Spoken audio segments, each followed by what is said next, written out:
Greetings,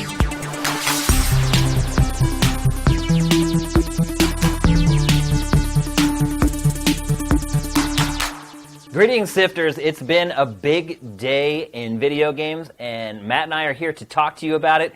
Last night, I could not go to sleep. I was so excited. Once they'd announced that the whole thing was going to go down, it sucks how early it happened. I ended up getting 3.5 or 4 hours of sleep to get up and check out all the Nintendo stuff. I got no sleep. None? No, because I was up playing stuff, and then I had to take my girlfriend to the airport right after at 7 a.m. Right after we watched the Switch trailer, and then we went to the LAX, and then I came back and fell asleep for 3 hours, and I got up and came here. I got 4 hours. Totally worth it though. Nintendo consoles. Well, I guess now they're coming around every three years. Yeah. Well. Woo. Hopefully it won't be 3 years before we see the next one. Hopefully it'll make it that 5. But we're definitely going to talk about Nintendo Switch in the episode. This is going to be a little bit different because we just did an episode a few days ago. We didn't have enough content to do a full Big Six. So this is going to be kind of a GameFace Freestyle episode where we just kind of roll from one topic to the next. But I feel like we do have some really good stuff to talk about. Should be a good episode. Like a big 3 and a moderate 3. Yeah. Even if it was just Nintendo Switch, I think it would be a good episode because I promise you, we are going to talk a lot about Switch. So maybe it's better that the episode is working out this way. If you're not interested in Nintendo, you probably won't want to watch this episode. Yeah. Or maybe you should anyway, because I feel like it's part of the industry. I mean, it's going to be the talk of the town for a while. It is. And Switch is something completely different as well. So it's probably worth learning something about it because it's at least we're not going around in circles about rumors finally. Yeah, well, the funny part was... it was all real. Yeah, it was yep. Let's see. One thing I want to talk about right off the top, I want to address this on the show. There was a huge blow-up this week with Pactor Factor on YouTube. I was completely oblivious to anything because it's just been a crazy time for me, and I'm just trying to just get stuff done for the site. But it also didn't really happen on Sifted. Yeah, and oddly enough, nobody mentioned it on Sifted either. No. After the fact, I went back and looked, and no one had really brought it up. I actually did go back and look on the comments on the episode when it appeared on Sifted, and a couple people had mentioned the comment that he made. But basically what happened is, in the last episode of Pactor Factor that went up on YouTube, Pactor made a comment about Iwata and called him the late and not so great Iwata. And when we were cutting that episode together, it didn't even ping in my brain that it was going to be an issue, because he has talked about his issues with Iwata as a CEO forever. Back in the GT days, he talked about it. He's talked about it on Pactor Factor at least twice before this. It didn't register until I saw a couple threads and comments on the YouTube posting that were starting to pop up, and I had to go back and check the video because it did not register in my head at all when he said it. The Nintendo fans completely freaked out and lost it. NeoGaf went bananas. Yeah. And as though it was a personal judgment of him, which is he's referring to his performance as president, which was not particularly great. Well, I think and I think the problem is that a lot of people maybe don't remember Pack Attack from back in the GT days when he used to talk about it, and some of them may not watch every episode of Pactor Factor, so I can kind of understand why. It was kind of unnecessary in context. Yeah. It was just him getting a shot in. It's it's one of his shticks. It's one of the things, it's that thing where it's if it's people that don't like Avengers, it's you start to get so annoyed by how many people love Avengers that you start throwing in your barbs whenever you can get them in, and it just annoys everybody and doesn't really prove your case, but it happens. Yeah. So, and I didn't even know any of this was going on. I just happened to pop over to YouTube because, like I've said before, every comment on YouTube, we okay it before it goes live. Although it doesn't seem to work. It appears that people make comments, they appear, other people can see them. Yeah. You can get rid of them if you want, because that's what happened on my Swagasaurus video, too. Is horrible shit would pop up in the comments, and I'm like, I don't have to approve this before it appears. I can get rid of it, but I can't stop it from appearing at all. Well, no, I have it. You can set it up so that when I thought I did, too, but it was doing exactly what you're saying. Yeah, the comments just go up, and then you can delete them after the fact. But they were still there. Yeah, and people had replied to comments that I had not even approved yet. Yeah, that's exactly what was happening on the Swagasaurus thing, too. That's not approving comments. That's being able to delete comments. That's just moderation. I'm like, what the hell is up with that? So I just went over to see if there were any comments in OKM. Usually it's a 2-minute process. There'll be 60 comments there or whatever, of which probably 35 are actually worth putting up, because we just don't delete comments if they're mean or nasty. We'll delete them if they're irrelevant or it's just somebody just putting up a lot of times people will try to promote their channels on there or whatever. And so I went there. There were over 600 comments waiting to be okayed. And I was like, holy crap, what the heck? And I start looking at them. Oh, my God. Oh, my God. The irony of these people trying to slag Pachter for what he said with the things that they were saying. They were awful, disgusting. Some of the worst comments I've ever seen on the internet, Matt. Ever. Like, some of the things that those people said, like, made my heart hurt. Like, I can't even imagine being someone that would go onto a public website and type something like that and put their name on it. Like, well, I mean, it is YouTube. I mean, the YouTube comments are always... Look, now I'm starting to understand why people like PewDiePie and stuff like that will create videos just about YouTube comments. Because this was really the first time we've had to deal with kind of the riffraff of YouTube. Oh, yeah, it was disgusting. I mean, YouTube comments will always go further than just about anywhere else. I mean, the worst thing I saw like on the NeoGaf thread, I think, was a guy saying like he can't wait till Pachter dies so he can say stuff like that about Pachter. Yeah. And everybody else in the thread was like, bro, that's like, light. That's not cool. That is actually light. Oh yeah, but like I'm saying like that. I mean, the line even for people that were very upset about it was there. Yeah. And like YouTube stuff is just out in the boonies somewhere. There's no filter whatsoever on YouTube. And look, like we weren't trying to censor anyone. Like I didn't delete all the negative comments. I deleted the comments that were pointless, the comments that were personal. But if people expressed it that they didn't agree with what Pachter said, I left those on there. Like I'm not going to just like censor everybody and not let people kind of give their opinion on the shows that we put up on YouTube. But I mean, that amounted of the 600 to probably like 30 comments out of 600. Like most of them were just like die, kill yourself. Yeah, just the usual YouTube stuff. But it was awful. I mean, in the end, it's like the lesson is it's not worth the cheap shot, really. It's like, what did that gain anybody? It didn't gain those people anything because their comments were deleted. Right. But I mean, like, I mean, yeah, I'm a supporter of the old Voltaire quote, one owes respect to the living, to the dead one owes only truth. Yeah. And Pachter seems to go by that too, judging by that the shot he took there. But like, time and place. Like, let it go. Yeah, he's not going to make any more bad decisions for Nintendo. Just let it go. Yeah, and then I was surprised because he said that stuff before, and he wouldn't necessarily apologize for it. He'd say, like, I'm sorry that you're offended by it. But he would explain... The non-apology, yeah. The usual thing that Pachter does, though, is usually I've seen him when he says something about Iwata, he like goes into it. Like the subject is Iwata, or the subject is Nintendo's business practices, or the last 10 years of Nintendo's business decisions or strategies.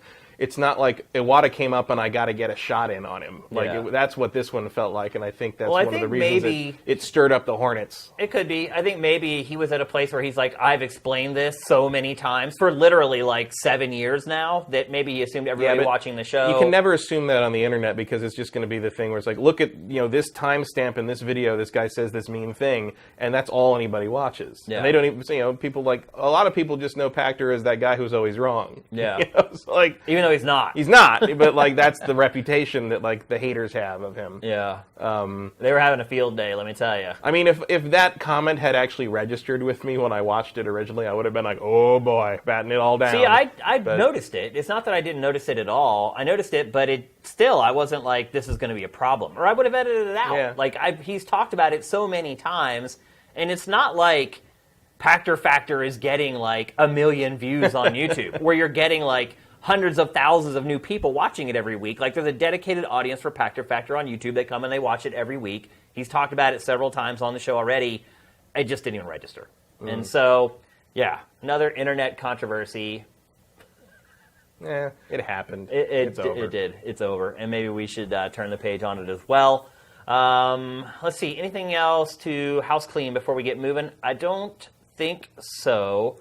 Working on reviews of Gears of War 4 right now, working on Battlefield 1. We're actually going to talk about Battlefield 1 on the show today in depth. Forza Horizon 3 went up. Yep, finally dragged my ass through that one. It was hard to just talk about cars, and it's... What'd you give it?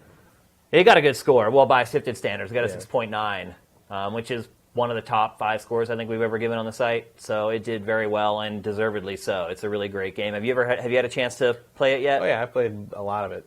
Have you been enjoying it? Yeah, I love it. I mean, I like the Horizon series anyway. Yeah. I think I thought 1 was stronger than 2. I think this one is stronger than both of them. Yeah. It's undoubtedly my favorite of the 3. Yeah, and it's mercifully not. I mean, it's still pretty bro-y, but it's not as bad. It's nowhere near as bad. And I mean, Australia is beautiful. The Xbox Anywhere thing works pretty well. Once they ironed out the problem where the PC version wouldn't recognize me as a VIP. Yeah. Well, also, you had to do that big Windows update as well before it would start working. Yeah. I don't know if I did that, because Windows 10 isn't very good at telling you when there's an update to go, unless you have it set to just update automatically, and I don't do that because I don't trust it. No. I do that. I do that because my SSD hard drive is, like, stuffed to the gills. Mm-hmm. Like, even for this update, it was like a huge update. I had to save the update onto another hard drive to get it to update. From there. Wow. Yeah. So... It is what it is. Yeah, it's great. But it's very nice. The music, best licensed music. Actually, maybe the second best licensed music of the year. It's great. Really good stuff. Yeah, somebody who really knows electronic music as well. Like they were, their selection is really good. Wasn't a huge fan of being forced into the Groove. The 14-day trial. Because then, like when I did it, I was playing the game before it came out, and the game wasn't really set up to make it work yet, and it like basically completely like borked my game. Yeah, same. And I couldn't like get out of the loop it was and it wouldn't like recognize the playlists in the game and all this. Eventually it did work, and I have to say I was not impressed by the selection on Groove at first, but after I kind of gave it some preference stuff, it actually did start putting together some playlists that were mostly stuff I like. So I was pretty impressed by that. I did not renew the I don't think anybody's going to. But it was a nice try. Yeah, I feel like the whole music service thing is so saturated at this point. Like, for sure. There's just so many services. There's only one. Spotify's kind of one already. There's only one new streaming thing that I'm excited about, and it's not music. So, what is it? Filmstruck, which was supposed to launch yesterday but got delayed to November. It's Turner Classic Movies and Criterion are starting a streaming movie service that is basically like Netflix for film snobs, and I'm super excited about it. I might be switching to PlayStation View in the very near future. Getting rid of DirecTV. I mean, I was not paying attention to that recently until like the place we usually have our football Sunday gatherings kind of dissipated, and I was like, well, what are we going to do if we don't have like the Red Zone channel anymore? And I was like, oh, you just go to PlayStation View and you can get like a nice package for like $40 or something, and it was like, oh, that's great. No, it is. It's like $40 a month, and it's like, it's DirecTV or cable or whatever, you end up paying for all these channels you don't give a crap about. Mm-hmm. PlayStation View did a great job of pulling like the most important like 50 or 60 channels for like $40 a month. Like I looked at the lineup and I'm like, this is what I watch. And then you can get the Red Zone channel. Like I usually get Sunday Ticket on DirecTV. You can get the Red Zone channel, which is like the next best thing for like $40 for the whole season or something. Like I'm having problems rationalizing why I'm spending. My bill with DirecTV every month is like $135. And like I had all these discounts for years where it was like $85 a month, and when they all went away, I checked my bill and I was like, holy crap, man. So you can usually call them up and say like, fix my bill. I tried, and they wouldn't do anything. Time Warner always comes up with some weird ass new discount. I've done it. That's how I had those discounts before. And I called them and I told them I'm switching. I'm like, I'm going to PlayStation View, has all the channels, $40 a month, and they were like, okay. See ya. Yeah. They've lost 10% of their business in the last 12 months, DirecTV.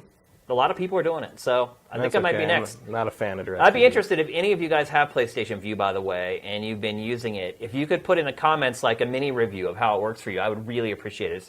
It's been really hard to find honest reviews for the service online, and obviously I trust you guys' opinion. So if any of you guys have a spare 5 minutes and you wouldn't mind kind of banging out a quick review of PlayStation View, I would really appreciate it. So let's get on with the show here. Let's do it. First, we're going to talk about a game that we kind of talked about last week, and I think the reason we're talking about it again this week is because my excitement for it was ignited by PlayStation VR and the kitchen demo. So we're going to talk about Resident Evil 7. This past week, we've got demos of the game. We've had a couple demos of the game. It doesn't really, what we've seen of the demos doesn't really look like a Resident Evil game. No. Which I'm totally okay with. And I think a lot of people are okay with that, because I feel like a lot of people have kind of soured on the franchise. Yeah, I don't need any more boulder punching in my life. Yeah. We've done that. So we've been happy with seeing kind of this change of perspective and actually literally a change in perspective because you can play it 100% in VR. But what's been happening over the last week is they've been showing these videos, and they're these little vignettes that basically just show off, hey, this is still a Resident Evil game. So they've been putting out these little 30-second gameplay clips like this one you're seeing right now, bust open a crate, get something, take it to the inventory box, put it in the inventory box. So, and this will keep playing, and you'll get to see some of the other ones that they put in, but basically what they're showing is, hey, you know, we're kind of going back a little bit as far as Resident Evil is concerned and kind of incorporating some of these old school tenets that the series is known for. Like, I think one of the videos where you get like a shotgun out of a crate, I think the video in Japan was actually titled something along the lines of like, you know, old school something or other.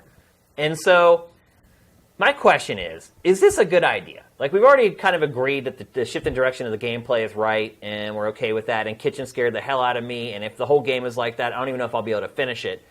But one of the things they show in these little vignettes is being able to save on a tape recorder. Do you think that's a good idea?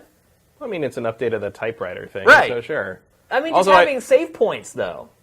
I mean, that's what makes horror is like the risk of losing all your stuff, all your progress because you made a mistake. That's what survival horror used to be all about. Yeah. You know? Survival horror is not a checkpoint kind of game, and it's also not for wimps, people. Like, yeah. Well, this game is definitely not going to be for wimps. No. I mean, and the funny thing is, like, I thought the demo of it that they put out a while ago was just sort of like meh, but now like. The first one or the Baker's demo? The first one, I think. Oh, okay. It was just sort the of one like... where you're just like kind of running... Yeah, it was you're just running around the house, and it's just sort of like, oh, okay. I mean, I don't know. Who cares? Like, and also it's fucking ugly. But then, like, you put you know, after, you know, putting it in VR and, like, the kitchen demo and all that, you're like, okay, yeah, like even looking at some of this stuff where you know where the guy was cutting the tape on the thing to open it, I'm like, the only thing I'm thinking, having played the kitchen demo and having played you know, Rush of Blood and stuff, the horror games on VR, all I'm thinking is like, what's behind you? Like, you got to turn, you got to look. Just instant, like, the camera control goes out of my control. I'm just like, okay, what are you doing? What's going on? You know. So that's very effective, and I'm not someone who gets freaked out by stuff, but like kitchen, like, you know, in kitchen. Like, there was I mean, I didn't like jump out of off the couch or anything, but it was just like, oh, that was cool. Like, I was super petrified. Cool. I was totally petrified. Well, I mean, I think you are the norm on that. I mean, I did run it for Benson when he came over, and like he was when the thing happens, like one of the things that happens near the end. Like, I thought he was going to rip the goggles off and throw them across the room. Like, it was. I mean, you're sitting there, you know it's fake. Oh yeah, and the funny thing is, when you watch it out of VR, you're like, "What the hell is this?" Like, it's ridiculous. Well, you can't hear the audio. The audio makes a big impact. You could hear it on mine because, like, you can hear it through the TV when I was watching it. But it's just like, you know, everything looks so fake and low res and stuff. But when it's right there in your face, like, it's still it's effective. And like a whole game like that, like, that's gonna like you're gonna need to take some Valium or something. Like, it's gonna grate on you, I think, and that's good. I mean, that's you know, an effective horror technique, an effective horror game. Like, we haven't had one of those in a long damn time. Yeah, I'm kind of curious if Outlast 2 will get a VR version. I'd kind of dig that. So, Matt, you're cool with like ammo conservation? You know, I generally don't like the survival. I think a lot of the survival horror tropes are sort of. They were a function of the limitations of the hardware at the time. They are not a good idea for gameplay. But I never minded the inventory juggling. Never minded the limited ammo. What I didn't like was the camera. I think the bad controls and the weird camera obviously is like, oh, it makes it more tense because you can't. So I'm like, no, it just pisses me off. Like, it always pissed me off. I never liked, and the reason I love Silent Hill so much when it first came out was that the camera moved. Yeah. Was that there was a you know, an attempt to make it work as a camera, like, as a dynamic character in the game, and it was a much more effective way of doing things. Like, I always remember walking down that alley early in Silent Hill 1, and the camera kind of tilts and turns and follows you down it. Yeah. And I'm just like, that's awesome! like that was really cool. A lot really of games hadn't done that at that point. No, I was like, you know, Resident Evil was years away from freeing the camera like that. So, like, I'm very curious to try these ideas and these gameplay elements that, while maybe they are a little old and stale in terms of how the survival horror genre has worked in the last 20 years it's been around, this is a new perspective. This is a new way of, packaging them. And I'm like, I'll give it a shot, especially because, like, this is not going to be some, Brookhaven experiment style over, House of the Dead thing. Like, this is Capcom trying to make a real game out of it. And, like, I'm very, we don't really have any full real games yet in VR. And I'm really curious about this one to see, like, this is a major franchise. Oh, yeah. Is it probably the most major franchise to get a major VR installment? Yeah. They're numbering it. This is not a side story. This is not, well, you dead can play aim it or outside anything. of VR if you want. So, but obviously they're thinking about VR very prominently when they're designing this. And, like, I mean, that's balls. It is ballsy, this is a real move in the direction of making this the VR medium a viable thing. And, I mean, even though it's not a genre I generally care about, I'm excited about it because, like, someone's taking the shot. It's great. What about this kind of stuff? The collecting the fuses and then taking them somewhere and putting them in a fuse box. Again, that's old school RE stuff that has kind of gone away over the last couple installments. How do you feel about that?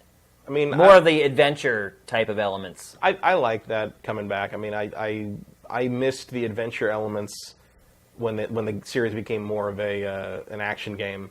You missed the puzzles and everything. Yeah. I mean, well, I didn't miss the obtuse logic and the police station that you couldn't go to the bathroom if you didn't put 3 gems in a fountain or whatever. But, like, that never made any sense. But, like, this kind of stuff is interesting, especially because, like, when you're doing this puzzle stuff, you're focusing on that. And you're not paying attention to what might be behind you or might be and when you're putting yourself in that, when it's not so much as like, oh, the camera didn't show it to you, you didn't. But now it's like, oh, you didn't see it because you didn't look behind you, right?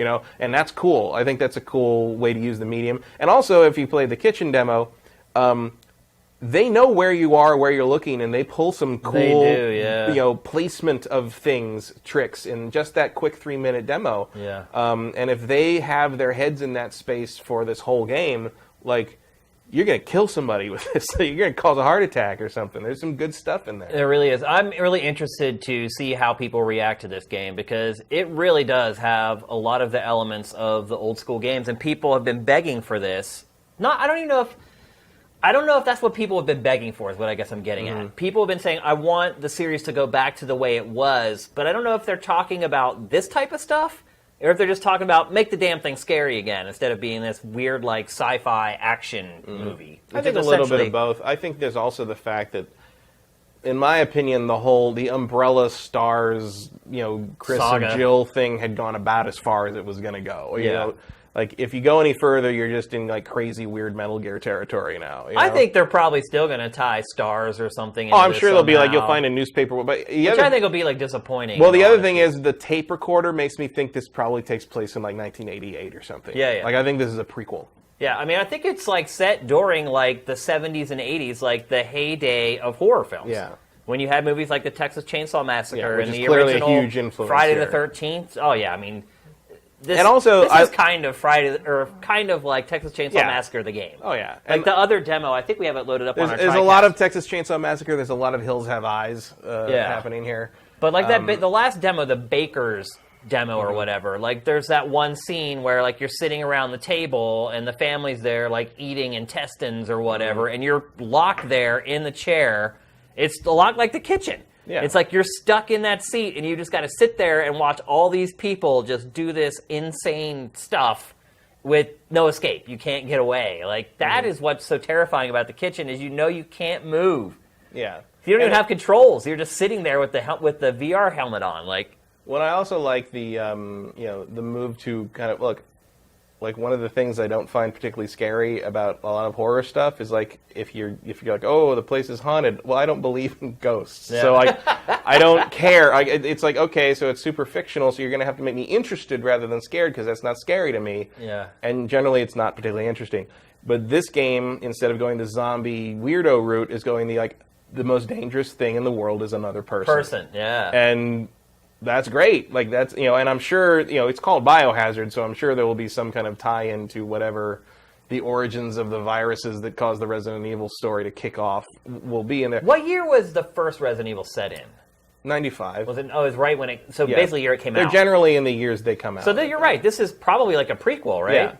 Yeah. Maybe this shows how the virus starts. Yeah, or maybe, like... my wild, crazy guess that has no basis in fact or reality or possibly even canon, because I haven't paid attention to the story of Resident Evil in a very long time, is that something this family is doing gives... I think you're playing the guy who becomes like the scientist in Resident Evil who invents the T-virus. Wait, is the woman on the right there? That's the woman from the kitchen demo. If you look to the right there.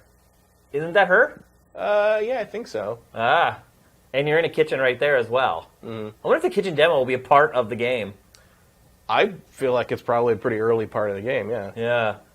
But here you're seeing what I was talking about, by the way, where you're just kind of trapped with these total psychos. Yeah, that's her. That's totally the woman from the kitchen Much demo. higher res character model. Yeah, for sure. Which is good, because they needed it. Oh, yeah. Isn't, and also, like, here's how like screwed up and detached I am from some of this stuff is when she's leaning in at you in the kitchen demo. I was like, oh, you're not a great model, really. Like you're a little cartoonish. Like I was like, yeah, if you were photorealistic, you'd be freaking me out more. Are you sure you're not just doing that to like keep from getting scared at it? No, because people do stuff like that. Like there was like when I first got my 3D TV, like, and we have the Deep Sea Blu-ray, 3D Blu-ray. That's amazing.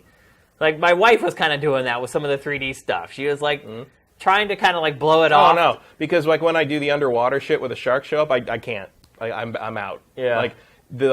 Like the idea of a creepy person leaning into my face is not nearly as scary as I'm underwater and like here comes like a big fish. Oh wow. I don't know what it is. Yeah. Like I am not afraid of like the general horror trope stuff, but like the demo on PlayStation, the VR Worlds thing where like they just lower the cage slowly down. I'm fucking losing it the whole time. I'm just like, what is that? Oh, it's a manta ray. Manta rays are cool. I like manta rays. They were in Flipper. You know, it's like there's no like it's completely irrational. It doesn't matter. I am now scared of manta rays because manta rays killed like what's his name, the Australian. No, they didn't. I thought stingrays. A stingray did. Oh, manta rays don't have no. Manta rays don't have stings. They're just big, goofy bats, creatures, and like you can ride them and stuff. No, he got stabbed in the heart by a stingray. No, it was a stingray. Big stingray, but a stingray nonetheless. So, in my opinion, I don't know. I'm a little reticent to get behind this kind of old school stuff. Like, I honestly, one thing I hated about Resident Evil was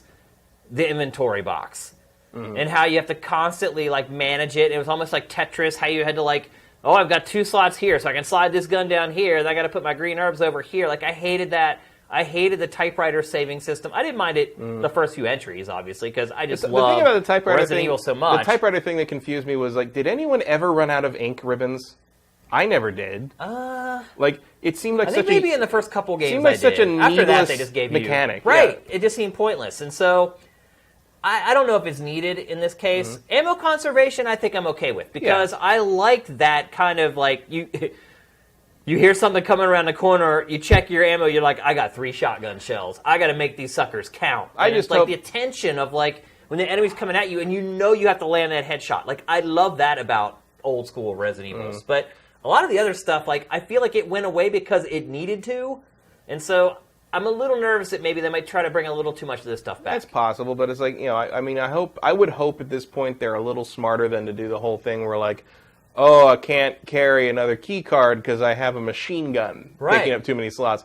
That would be annoying. I don't know if they're going to go that far with it. It would be interesting if, like, using the VR situation, like, if they could find a way to more realistically store a lot of your items, like things can go in pockets, things can go in your belt, that kind of thing. The one thing that, survival horror games, which sometimes I would just find boring, is, just like in terms of walking around, trying to find the red gem to go with the blue piece or whatever. But I feel like this is not going to bore me because it's going to have you on edge because of the perspective. The funny thing about playing those RE games when you had limited ammo was, like, I was psycho about it. Like, I would try to kill enemies with anything. Like, I get so good with the knife. Oh, yeah. That, like, I didn't want to use any ammo. And sometimes at the end of the game, I would end up with just, like, a massive arsenal. And then you would never know it's the end of the game. Yeah. You never use it. Like, I would finish the game, and I'd have, like, a rocket launcher with like 10 rockets and like all these crazy machine guns and rifles. And you didn't even bring it with you to the final fight because like you're like, oh, I got no room for that shit. Exactly. It's so hilarious. And I mean, that's just me, you know. It's just like me. I was just being paranoid, like, I may need this for some crazy boss that I could never foresee. Yeah, for something. It's like something conditioned us to always believe that there was going to be like an emerald weapon around the corner. It's oh, there's going to be a super crazy boss. It's like, no, this is the final boss. This is all you need. Everything you got, use it. Like, no, I need all my potions for later. For what? And then the funny part was, like, I'd finish the game, and I would go back and load a save, and then just play the end again to just unload. Right. Like, I'm like, it's like you're pent up this whole experience, and you never get to just release your arsenal. And so I would go back, load the save, and be like, I'm just going to wipe this guy out. Like, with all the stuff that I took all this time hoarding, essentially. I guess that's what it is. Like, I turn into a weapon hoarder and an ammo hoarder when I know I have limited quantities of this stuff. Well, I would always just run around stuff. Yeah. Like, I wouldn't even kill him. I'm just like, nah, you're a zombie. You're not fast. You know, a licker, sure, you kill that. But it's like, zombie? Nah, let's go around him. All it takes is one. I think that's why in the GameCube remake, I think that's why they introduced the Crimson Head guys, because they were fast enough to deal with that. Yeah. And they were great. It worked. They scared the crap out of me. I hated that game. I hated that remake. Yeah. Remake. You hated it. Because it brought back the whole camera bullshit. Yeah. And, like, it was so... I mean, the backgrounds were beautiful, but they were so clearly not part of the game. Yeah, yeah. Like, there was no interaction with them. Like, blood wouldn't stay on them. Like, it was just so obviously... Yeah. You know, it was like a bad green screen almost. I feel like the set camera can help build tension in those games too, though. It's cheap, because it'll intentionally not show you stuff that if you were looking through the first person you would see. And I hate that, not just in horror games, I hate that in all games with that kind of perspective. It's like, look, Solid Snake could see that guy. Yeah. Like, I don't care what the radar says, he can see through that door. Yeah. And like you know, and eventually, obviously, Metal Gear did let you go from a first-person perspective with a very complicated series of context-sensitive button problems, but like, that always annoys me. I play scary games to get scared, though. Like, I never play scary games and I say, that's not realistic, that's not the way it would be. At the end of the experience, I'm like, did that scare me, or did it not scare me? And my biggest issue with the fixed cameras in the old RE games was it just made it hard to play the game, as far as shooting and things like that. Yeah. Eventually, you figure it out and you get pretty good at it. But really, it only worked because it would auto-aim. Yeah, or like, remember like when in the original one where like you could either shoot straight ahead or way too high or way too low. Yeah, like, it was like. But if you were at the right distance and you shot up, that's how you got headshots. Yeah.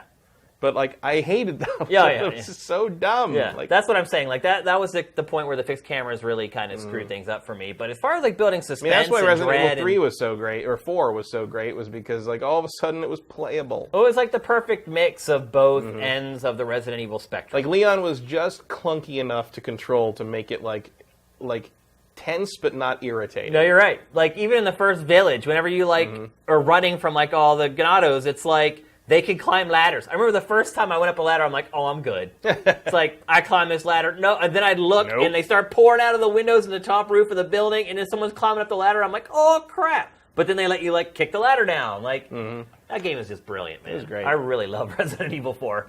I'm excited for this. The kitchen demo is really what's got me the most excited for it. It's really what's got me all charged up. And then seeing now, in hindsight, being able to look at some of the old stuff. I also love...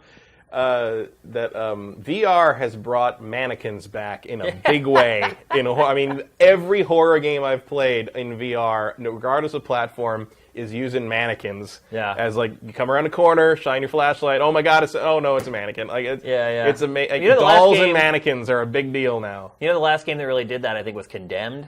Yeah. Like at the launch of Xbox 360. That was a long time ago. Oh yeah. I mean, and Silent Hill had a lot of mannequin stuff going on before that too. But like. They've kind of gone away, though, you're right, for whatever reason. But now it's like when you just want someone to suddenly freak out because they see a humanoid shape, like mannequins are where it's at. Yep. All right, let's move on. Next, we're going to talk about the other huge announcement today that we all saw coming because Rockstar announced it. Red Dead Redemption 2, finally shown off for the first time today. First of all, the title, Red Dead Redemption 2. People are complaining that doesn't really make sense because it's actually the third Red Dead game. Nobody cares. I don't really care either. But I've seen a lot of people like up in arms over this. Red Dead Revolver sucked. It did suck. It was a bad game. Second, Red Dead Redemption never references it. It's not a relevant. part of the canon. Yeah. It's not part of it. They bought the name, threw everything else out, and called the game Red Dead Redemption. And I mean, honestly, I can get that with the wasn't people, really Rockstar's game. Like, yeah, I mean, I can get with the people that want maybe hope it would be called like Red Dead Revenge or Red Dead like Reconciliation or some other subtitle, R word. But it's like, look, alliteration. The market in general knows the game as Red Dead Redemption, and so just slap a 2 on it. You're done. Yeah. Like, it's not that important. Frankly. It's important to 2K for sales. Oh yeah, well, it's important. Yeah, it's more for brand recognition. But in terms of my experience playing the game, I'm not going to think about what the game's title. I mean, whatever. Matt? Have you gleaned really anything out of this trailer that you didn't glean out of the image that they put out the day before with the 7 guys? Well, I mean, it's gorgeous. Right. That's about all I got. Right, but I mean, other than that, I think it's going to be very heavily influenced by Seven Samurai, or Magnificent Seven. That shot right there I really love, by the way. I think it's amazing. Still don't know if it's Marston. I think it's at least his son. Yeah. And Sam and I were talking before when you were in the bathroom before the show about Sam was wondering is there any flying stuff in this game, and I'm like, well, the first game did take place around the early 1900s with gasoline cars and stuff running around. Yeah. If you jump this ahead a couple of years, you're kind of in Wright Brothers fake ass plane territory. If Assassin's Creed can have Leonardo's hang glider, like you could theoretically do that with this. A little steampunky kind of thing. I'd be down for that. Like, they aren't doing like straight up, old West stuff is like 1850s, 1860s stuff, and that's not what they're doing here. Yeah. They're doing a much more contemporary thing, which is strongly implied to be part of the GTA universe. You think? In the previous game, yeah, there's a couple of things in there. It just. I think it's just going to be Red Dead Redemption again, and then there's going to be a multiplayer component that is, in the sense that Red Dead Redemption 1 was basically a dry run for what GTA 5's multiplayer was. It's going to be that again. In fact, the flying machine thing came up over the idea of, like, if the map is undeniably larger, you're going to need a better way for people to get around and ride a horse everywhere. I mean, I guess you can pay for a stagecoach or whatever, but, that's what I'm expecting. I'm expecting basically GTA 5 in the Old West. But it'll never have the flexibility that Grand Theft Auto does. Because the technology is not there. So you have to make it more about what you're doing on the map. And, but so you're hopefully talking about a very content-packed world. So let's talk about the original Red Dead a little bit. Some people will say, like, that's my favorite game of all time. Where do you kind of fall on the scale in the original game? As in the last game. The last one. Not Revolver. Yeah, the last one. So on a scale of 1 to 5, like, how much were you into the first Red Dead? Like a 4, yeah. I would say. I would have said 5 before I got to Mexico. Yeah. Because that whole section, I tried like 3 or 4 different times to get through the Mexico section, which is like, I guess, kind of like late Act 2 of the game. And I just never got there. It was just too much back and forth nonsense and too much weird travel time. And I wasn't interested in any of the story happening at that point. I did load it up again when the backwards compatibility happened a couple months ago. And I still really enjoy it in those early hours. So you've never finished the first one? I watched the end on YouTube. I never finished it either. No. I never finished. I didn't have to review it, and I just Which is played unusual because I did finish almost, I think, every other Rockstar. I finished all the GTAs after 3 and onward. I've finished Bully twice. I finished GTA 5 twice. I finished The Warriors. I mean, I finished almost everything else they've made, but I never got all the way through Red Dead Redemption. No, I did the same thing. Even though Red Dead Redemption is I would list it as one of my top favorite Rockstar games. Wow. I could not get through the first Red Dead Redemption. I actually made it through Mexico, but I just felt like it just dragged. Mm-hmm. Like, it felt like I started doing the same thing, like, over and over again, and, like, I played it when it first came out, so there were just tons and tons of glitches. Right. Like, and there's only so many times you can get randomly killed by a fucking cougar. Okay? Yeah, and I got so tired of it. And, like, there was one time I got off my horse, and I went to go lasso something, and I turned around. My horse had walked off a cliff and was hovering in the middle of, like, the Grand Canyon, just sitting there, like, tossing its mane. I'm like, bro, how to get my horse back? And, like, that stuff just... You whistle. Yeah, and it just kept happening like over and over again. I mean, the one thing I did like about it, I love how the wildlife worked in the game. Mm-hmm. Like, I really liked the ecology system in it, and I thought that was interesting, even though it was kind of broken, and you're right, like, you're riding down, like, the trail, and just out of nowhere, a cougar just jumps up and, like, kills you, like... It got to be annoying in some regards, and I just felt like it started grinding along, and I never finished it. And I did the same exact thing that you did. Like, I went and watched the ending on YouTube, and the problem was I didn't have enough context to understand what was going on at the ending. Did you? Not really. Yeah, I watched it. Wow, it. Marston looks different. Yeah, I watched it, and I was like, what the hell's going on here? I played this game for like 15 hours, and I'm watching the ending. I don't even know what's going on. So it appeared that like the game kind of picked up at the end, it seemed like. Mm-hmm. And so now that I'm watching like the new footage of this new Red Dead Redemption 2, like it kind of looks very similar. Yeah. Well, the other thing I think I made a mistake on in the first one was when it first came out, my friends and I played the multiplayer for like 20 hours. Like we did everything in the multiplayer. We got all the achievements. We did the whole thing. And going from doing all that all across the map in multiplayer and then going to the single-player campaign, because the single-player campaign slowly unfolds the map. Like, so I'm like, I've seen all this. I've done all this. I've hunted all these animals. I've raided all these forts. I've done everything. And I'm just kind of slowly being fed this story that as Act 2 kind of comes around, I realize I don't really care all that much about. Which is unfortunate because I really like Marston as a character. Yeah. Especially early on. Yeah. And it's like there's some some of Rockstar's, I think, best writing in terms of character work early on, especially early on. That's a big boast because their writing is generally but really I think very early on where he's working with Bonnie at her farm, and there's sort of that romantic tension there, but like they nail it. They sort of like bring it up and then they sort of bring it down, and then he reveals why he's not making any moves on it because he's got his wife, and there's kind of that mutual respect for that, and it's just like it's kind of that like element of like, well, if things were different, this would probably be different, but it's not different, and this in this time, that's not how anyone thinks, and Marston's an honorable dude, so that's how it's going to be.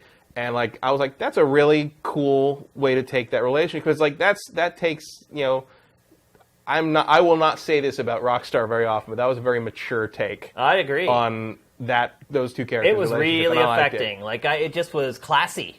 And it was one of those moments that you have with a game where you're like, I'm not getting this anywhere else. Mm-hmm. Like in any other game, any other genre, like I've not experienced like a moment like this. And I think, frankly, that surprised me coming from the same company that makes Grand Theft Auto. Yeah, well, I think also, you know, it's not Rockstar North that makes these games. It's Rockstar San Diego.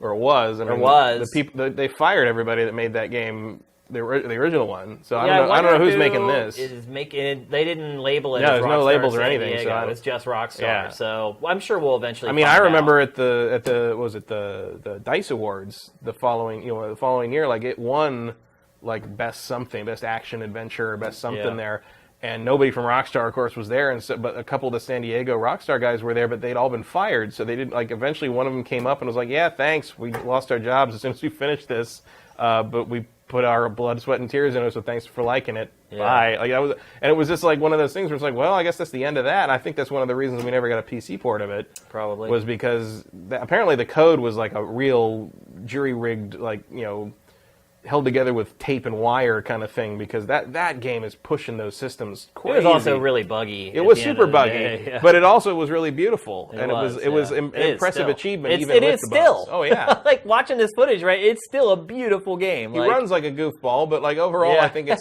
holds up.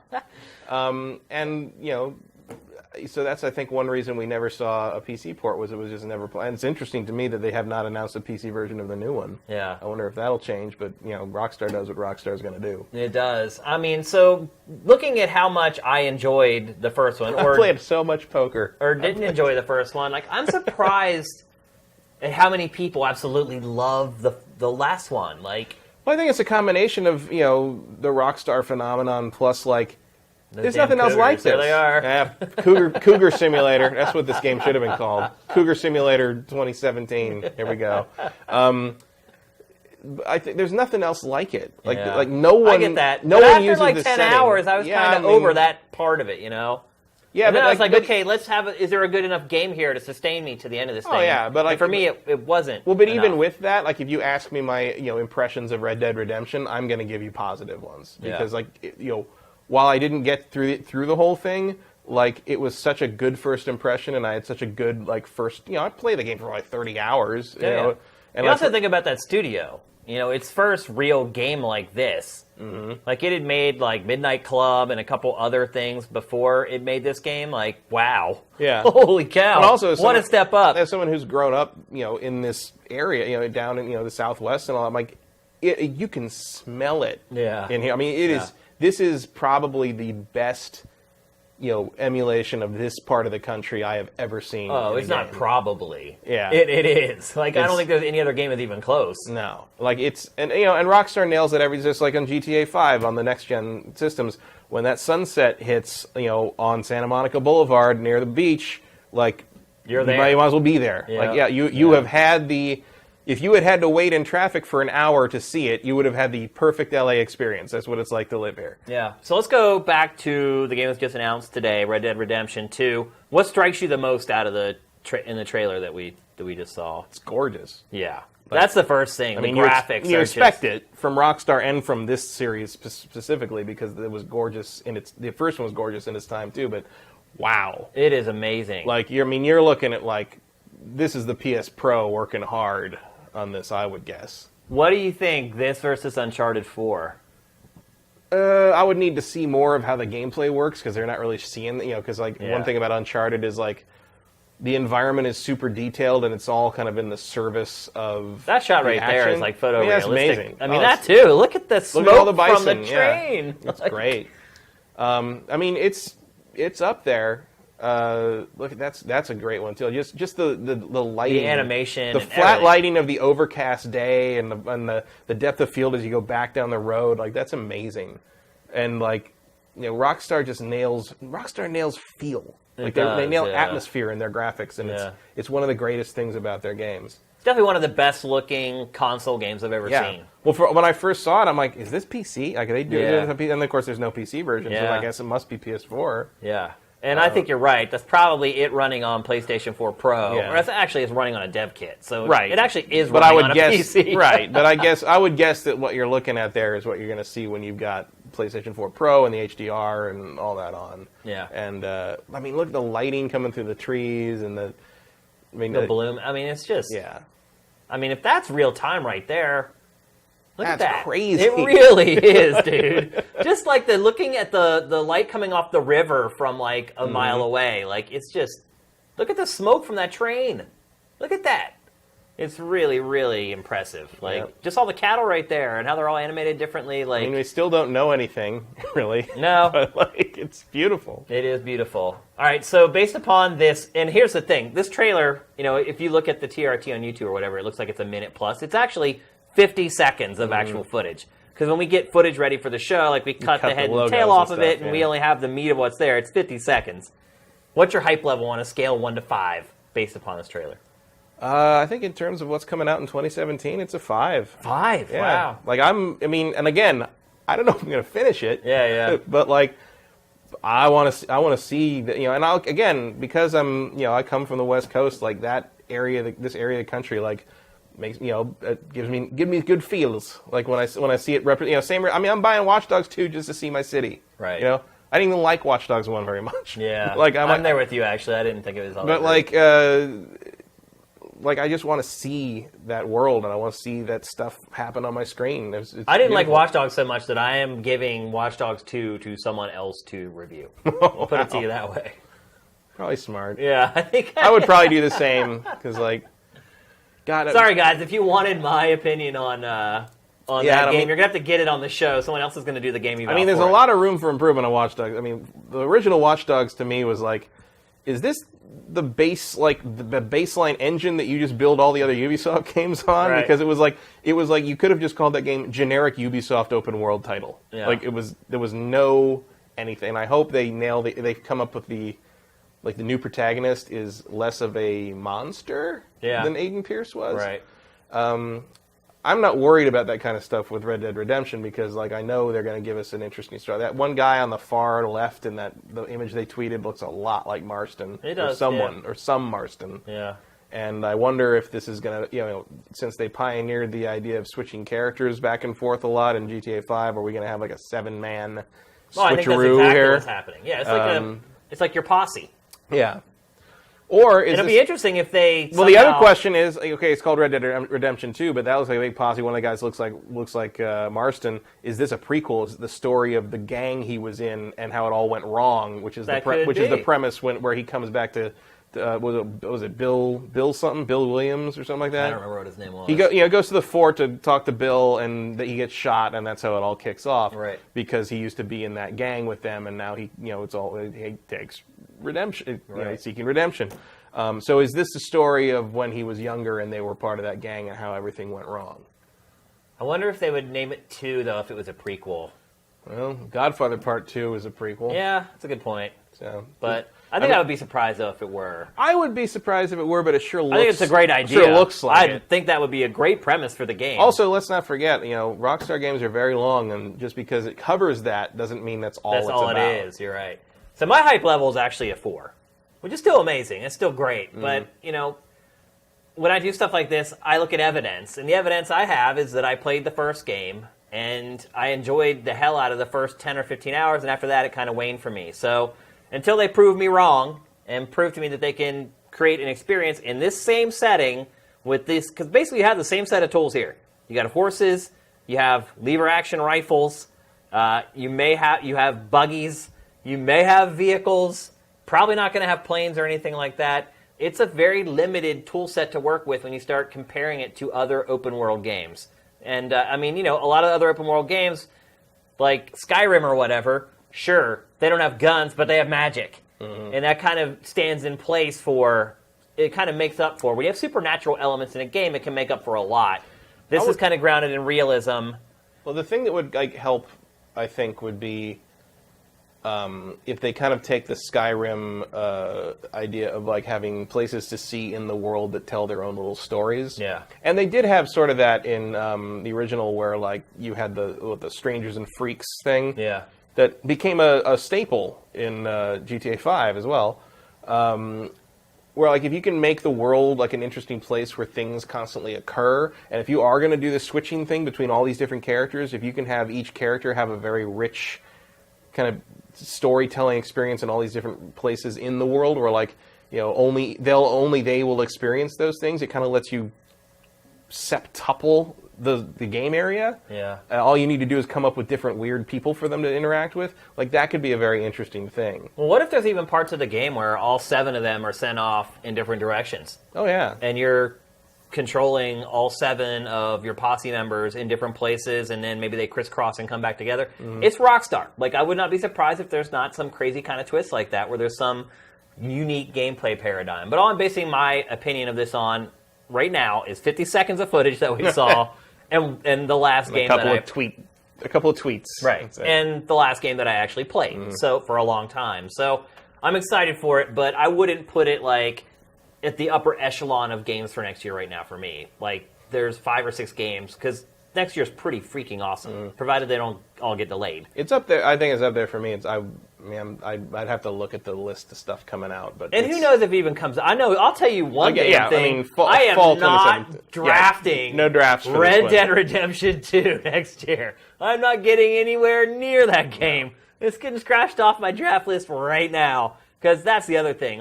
I would be really surprised if it actually does come out Q4 next year. Yeah, I have that question about a lot of things that were shown today. Yeah, look, Rockstar is not notorious for long delays or anything like that. It generally gets within a quarter. Especially in recent years, if they announce it, they're usually pretty close to done. Because you can already pre-order it. Rockstar has all its ducks in a row when it goes to do stuff like this. But it's just, we've seen the big stuff this generation slip to Q1 over and over. Yep. I will never draft a Q4 game for a year ever again. I'm done with that. I learned my lesson the hard way this year. Really the hard way. So Shane's draft for 2017 is just going to be all these February games. You know what? I'm just going to draft games that I know are coming out. I don't care if they get like a 3 out of 10. There were a few games this year that we knew were coming out, right. but I mean, they still got delayed. How much 2016 stuff was slapped all over those Zelda trailers? Oh, I know. Yeah, I got burned by that as well. Doesn't mean anything. Don't mean a thing. You nasty pubs. Yeah. Well, when bad stuff happens to you, you got to learn from it. That's the way I look at it. So I've definitely learned some valuable lessons with the draft this past year. All right, let's move on. Next, we're going to talk about another open world game from 2K, Mafia III. We should have talked about it last week, but I totally blew it. So we've shoved it forward to this week's episode. I have not played it. I did edit the game eval for it today, which went up today. Matt Cabral did the game eval for us and did a great job. Very well written. If you guys haven't read it yet, you should. But I'm interested to hear someone else's perspective, particularly someone whose opinion I respect a great deal, Matt. So, how are you feeling about it? It's a mess. It's a mess. Is it that bad? Technically, yes. Really? From a technical perspective, for sure. 2K doesn't put out games like this. I don't understand what happened with this game. Because here's the thing.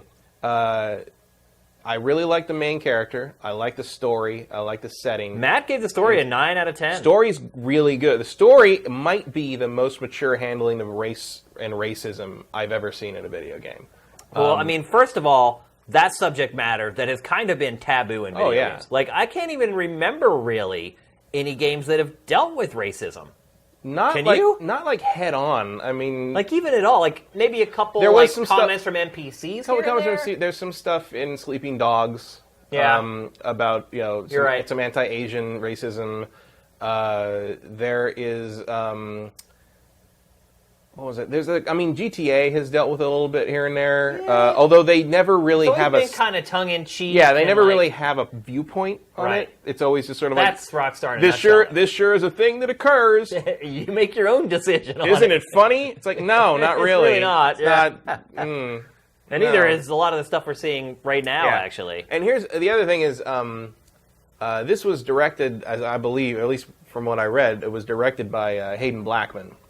And his company at Hangar 13 up in Novato, California, and he was at LucasArts for a long time, and he did the Force Unleashed games. Okay. And I did not like the Force Unleashed games few very people much, did, but I can definitely see, and maybe I'm totally wrong here because I don't know much about the production process of this game, but I totally see, in my opinion, his motion capture and character animation direction style in this game. Really? Because one of the things I always liked about because the character work in Force Unleashed I always liked, even though I didn't like the actual game very much, because he has those games, and I assume he had input on it because he was the creative director of those too. He kind of has this thing where he does sort of a squash and stretch with the motion captured faces, which sort of give them a more. And I didn't think to tell you to get it, but I wish I'd thought of it. I'm thinking of the early in like a third of the way through Force Unleashed 1, when the Emperor shows up and Vader stabs Starkiller through the back. Yeah. And it's all like a fake betrayal kind of thing. Yeah. When he stabs Starkiller through the back, Starkiller's face like goes like his gas, his mouth opens like that. No, I remember that. Now a normal like character animator maybe would take that and just sort of open the mouth and raise the eyebrows. In that game, and this is, I think, something I associate with Force Unleashed and thus with Hayden Blackman's direction, he like the head kind of stretches like almost unnaturally, like it goes like that. But I remember the shot, but totally. It pops in a way that the fact that I remember it after all this time in a game that I wish I could forget. Yeah, and it pops in a way that the characters in Mafia 3 also have, especially the priest, because it's the game is the framing device is that it's a documentary about Lincoln and his whatever horrible thing he did in So let's set up the plot city. really quickly. He's returning from. He's come back from Vietnam. A decorated soldier. From special ops. Like he's a dangerous guy. Yeah. He's done some really almost Black Ops level stuff over there. PsyOps trained, like he is a bad motherfucker. He's a badass. And he comes back to, I mean, it's New Bordeaux, but it's New Orleans. It's New Orleans, yeah. Why would they just not use New Orleans? Because that's like, they didn't call New York in the series either. New York is Empire City. So right, but why do games not use the real names of the cities? Because why GTA didn't. But why? I don't know. I have to ask. It's not like a city can sue them. I don't know. For using the name of the city. You have to ask DMA why they decided to call New York Liberty City. I just don't understand. But then they called London. Right. So, that's what I'm saying. Like, I don't understand why they do this. It's like, why not call it New Orleans? It is, I mean, you can see the French Quarter, like Bourbon Street, like, you can see it. Well, they even call, like, it's not the French Quarter, it's the French Ward. It's it's just this weird, it's a twist of the lens. I don't know why. I don't know. But New York's not New York, it's Empire City. But, like, everything else is, I mean, Vietnam's still Vietnam, and the Vietnam War is still the Vietnam War. Like, everything else is totally realistic except the names of the cities. It's very strange. It really makes no sense to me at all. But anyway... Maybe someone in the chat knows why. But he comes back and to the bar that his adopted father figure runs, and eventually you learn that, like, they have always been an organized crime kind of family in a world of...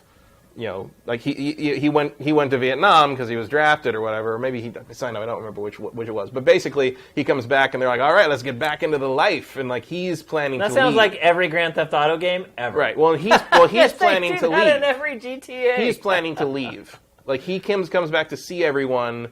Because the neighborhood is very tight-knit. It's a black neighborhood that is very tight-knit, and everybody knows him, and everybody knows the family, and they take care of each other. And it's got it's got that kind of classic mafia thing where it's like the family looks out for their own, takes care of the neighborhood, does that kind of thing. Yeah. So he comes back, and then like there's a whole problem with the Haitians, which is another GTA thing. Remember the Haitians kill the Haitians? Remember there was a whole flap about that. So you go in the first main mission, and you go and kill the Haitians. Wow.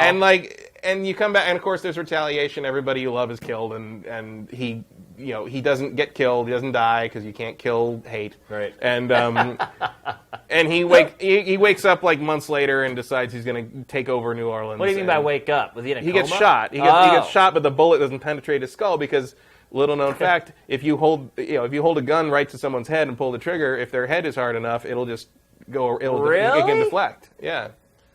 Why is that? Because you need to let the bullet build some velocity. Oh, that makes sense. So it basically creased. So he's got a scar all the way down his head for the rest of the game. I wondered what that was, and all the screenshots and everything. And but the framing device of the whole thing is like a documentary you're watching about what he did. That's being made like around like 1990 something. And so everyone's file footage and everything. Yeah, and everyone's older, and then you have like file footage of like the CIA guy that is like kind of your fixer for like all intelligence stuff, and he tells you who you need to go kill next, basically. And there's like a bunch of footage of him years later in like a Senate hearing where they're like trying to get to the bottom of all this mafia shit. And but a lot of it does deal with the inherent racism. Between all the different gangs and the Italian mobsters versus the black family that gets massacred because there's no respect for them, basically, and just the way kind of the society sort of is dead set against him and stacked against him, and he decides to take it back and bring a whole lot of other kind of oppressed minorities by the system with him. So basically, the objective of the game is to retake over the city. Well, because you never own the city. They just own their little kind of corner, right? But because the guy, the reason the guy, because you see a little bit here, there's this job where they're breaking into the Federal Reserve. This is organized by the top Italian mafia don of the whole area, whole city, and that's I believe his son you're with there, and then that's what they screw you over with. Like you get all the money back. This is like the thing you start. This thing starts about 3 different ways because like first you start with a documentary framing device, then you go in media res to this heist, and then it flashes back to when he first got back from the war, and then like slowly that part catches up to this job, and the framing device documentary catches up to what this job meant, and then like it's very complex, and I don't think it really needed to be. But the thing is, like, it really does explore kind of like the sort of weird bubbling undercurrent of racism that's sort of constantly present in American society in general, but also especially in this time because it's 1968, 1969. The Civil Rights Act movement is in full effect. The Civil Rights Act had only been passed a few years previous to that. There was a lot of still getting over the Jim Crow and getting over segregation. The city is still segregated, frankly. I mean, no one is interested in having that conversation yet. And they really dig into a lot of that stuff. And I think they do a good job in being pretty historically honest about it. Good. In fact, the game starts when you boot it up. There's a big text screen that says, like, there's a lot of racist stuff in this game, and we do not support that, but we think it's important to look at that part of history and not deny it. Oh, good.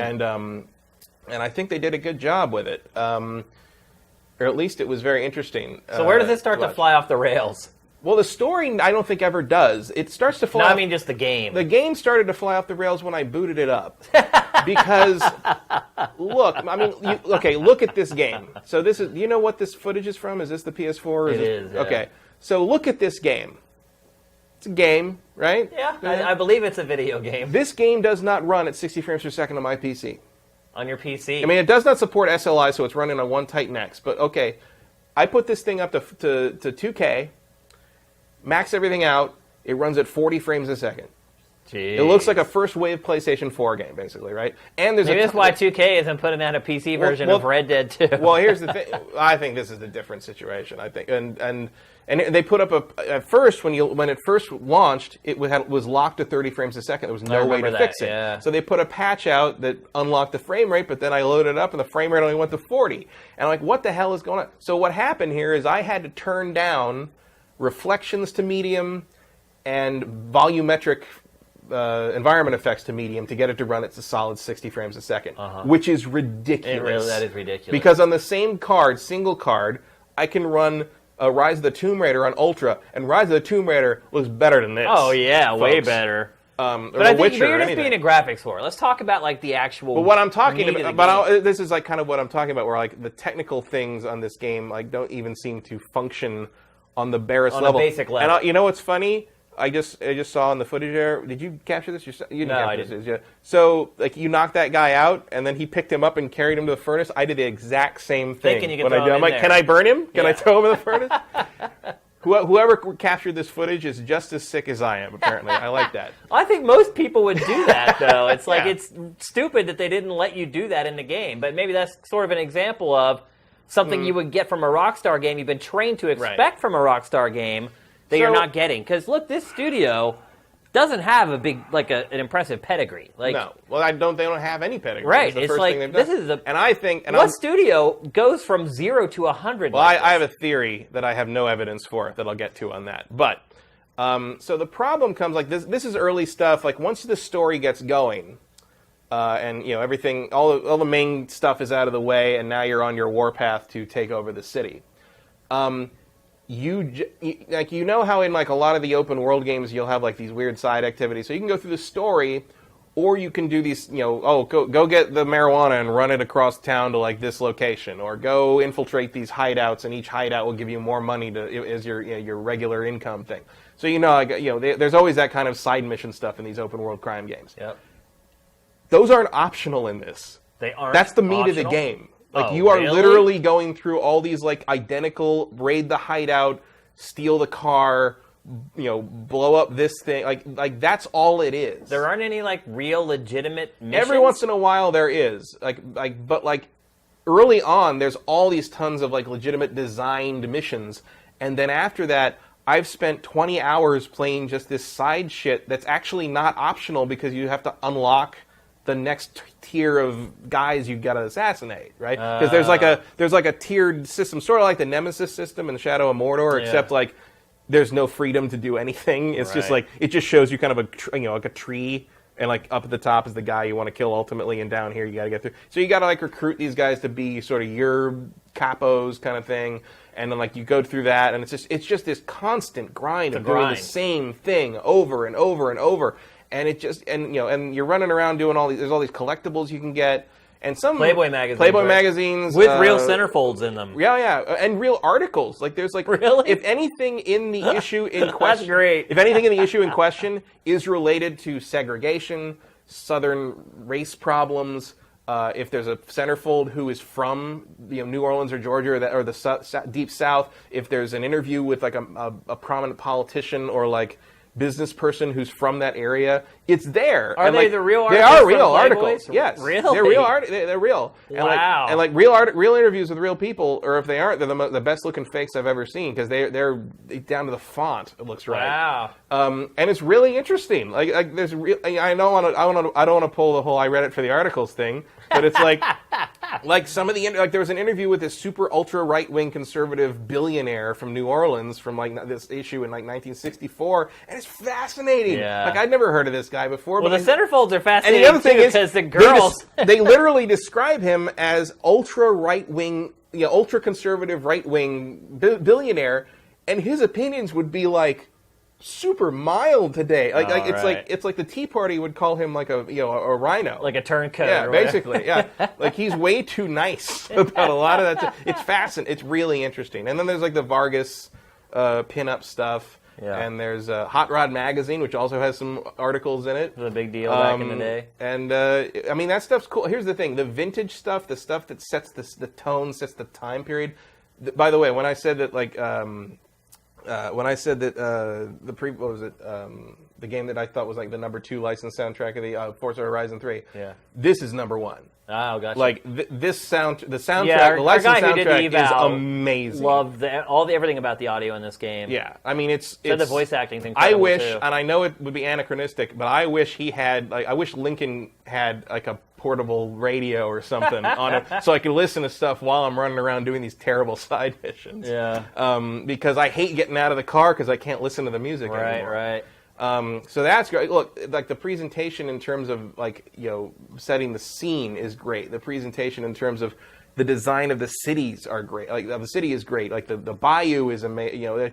It's ugly because it doesn't really look like a modern game the way we expect, like especially on the PC. But like you can tell there's a lot. It looks terrible. It doesn't look terrible, but it doesn't look good. It looks average. There's that kill list, that tree thing there, and I like what they do with like you see a little like kind of pop up, turn left, go straight signs on the side of the road there. Yeah. Like I love that because it makes the GPS stuff unobtrusive and it doesn't look like GPS because it's too early for GPS. Well, there wouldn't be GPS. But it also doesn't like interfere with the kind of the immersion of the world so much as it just looks like a street sign. It's a nice way to tell you where to go without drawing a line on the ground. You know? So there's a lot of good ideas in here. But like I said, like I was infiltrating a warehouse. And you can whistle. You do the Assassin's Creed thing where you whistle and somebody comes in. The whistle is the most powerful weapon in the game. Yeah. Because they will just run at your ass. The AI is bad, it's right? terrible. That's like one of the worst parts of the entire game. So it's like that's one of the reasons doing the same thing over and over again is so boring. Because if you want to do it right, it's super easy. You just got to sit there and do the whistle thing. If you want to do it wrong, well, that's easy too. Like it's not. There's no challenge to it, and you're going to succeed at each thing. And I know that you can succeed at anything in a video game, and that's kind of a red herring to some degree. But it's just at no point does it throw anything at you where you're like, oh, after like the first time you do each of these mission types, where you're like, oh, how am I going to do this? Like how you're going to do this, right? Every single time. There's no mystery. There's no tension. No. And you're basically. I mean, it basically doesn't mean to an end. You're just doing all this stuff so you can just see the next story segment. Yeah. And like. Usually those story segments are kind of worth it to me, but like I would have probably just watched the YouTube supercut. Yeah. And again, the fact is that what you're recommending people do? Kinda, yeah. Like just watch all the cutscenes strung certainly together. Don't pay $60 for this. Like I don't think it's worth that. I'm actually look if I didn't have to play it enough to be comfortable talking about it here, I probably would have gotten a Steam refund on it. Wow. Which I never do. I've never got a Steam refund. But like. But I had to play more than 2 hours, and I by the time I was far enough in the game where I felt like I had a real handle on how it functioned overall, I was like 12 hours in. Here's my question to you, Matt: why have you played so much of this game but stalled in Red Dead Redemption? I played a lot more Red Dead Redemption. Oh, you did? Than this. Oh, okay. Oh, yeah. I thought you had stalled around the same spot. Oh, no. Are you going to finish this game? Or are you going to keep playing? I haven't played it in like a week. Really? So probably not. No. Probably not. Maybe over the holidays when you got some time kicking around. Maybe. I mean, though I don't have my PC with me during the holidays because I visit my family. But, right. I mean, I'll probably go back to it at some point just to see the end, just see more of the story because I really do like Lincoln. He's a great protagonist. He's interesting. he's not like driven to revenge for stupid reasons, and he knows he's doing a terrible thing, but he's like, it's all I got. Yeah. And he's very honest about that, and I like that because he's not trying to dress it up. He's just saying, I mean, to some degree. Which, honestly, some Rockstar games do that. Yeah, and here's the thing. I mentioned about my evidence-free conspiracy theory about who made this game. Yeah. This game took a long time to, the other Mafia was Mafia 2 was 2010. Yeah. So 6 years. Here's the thing.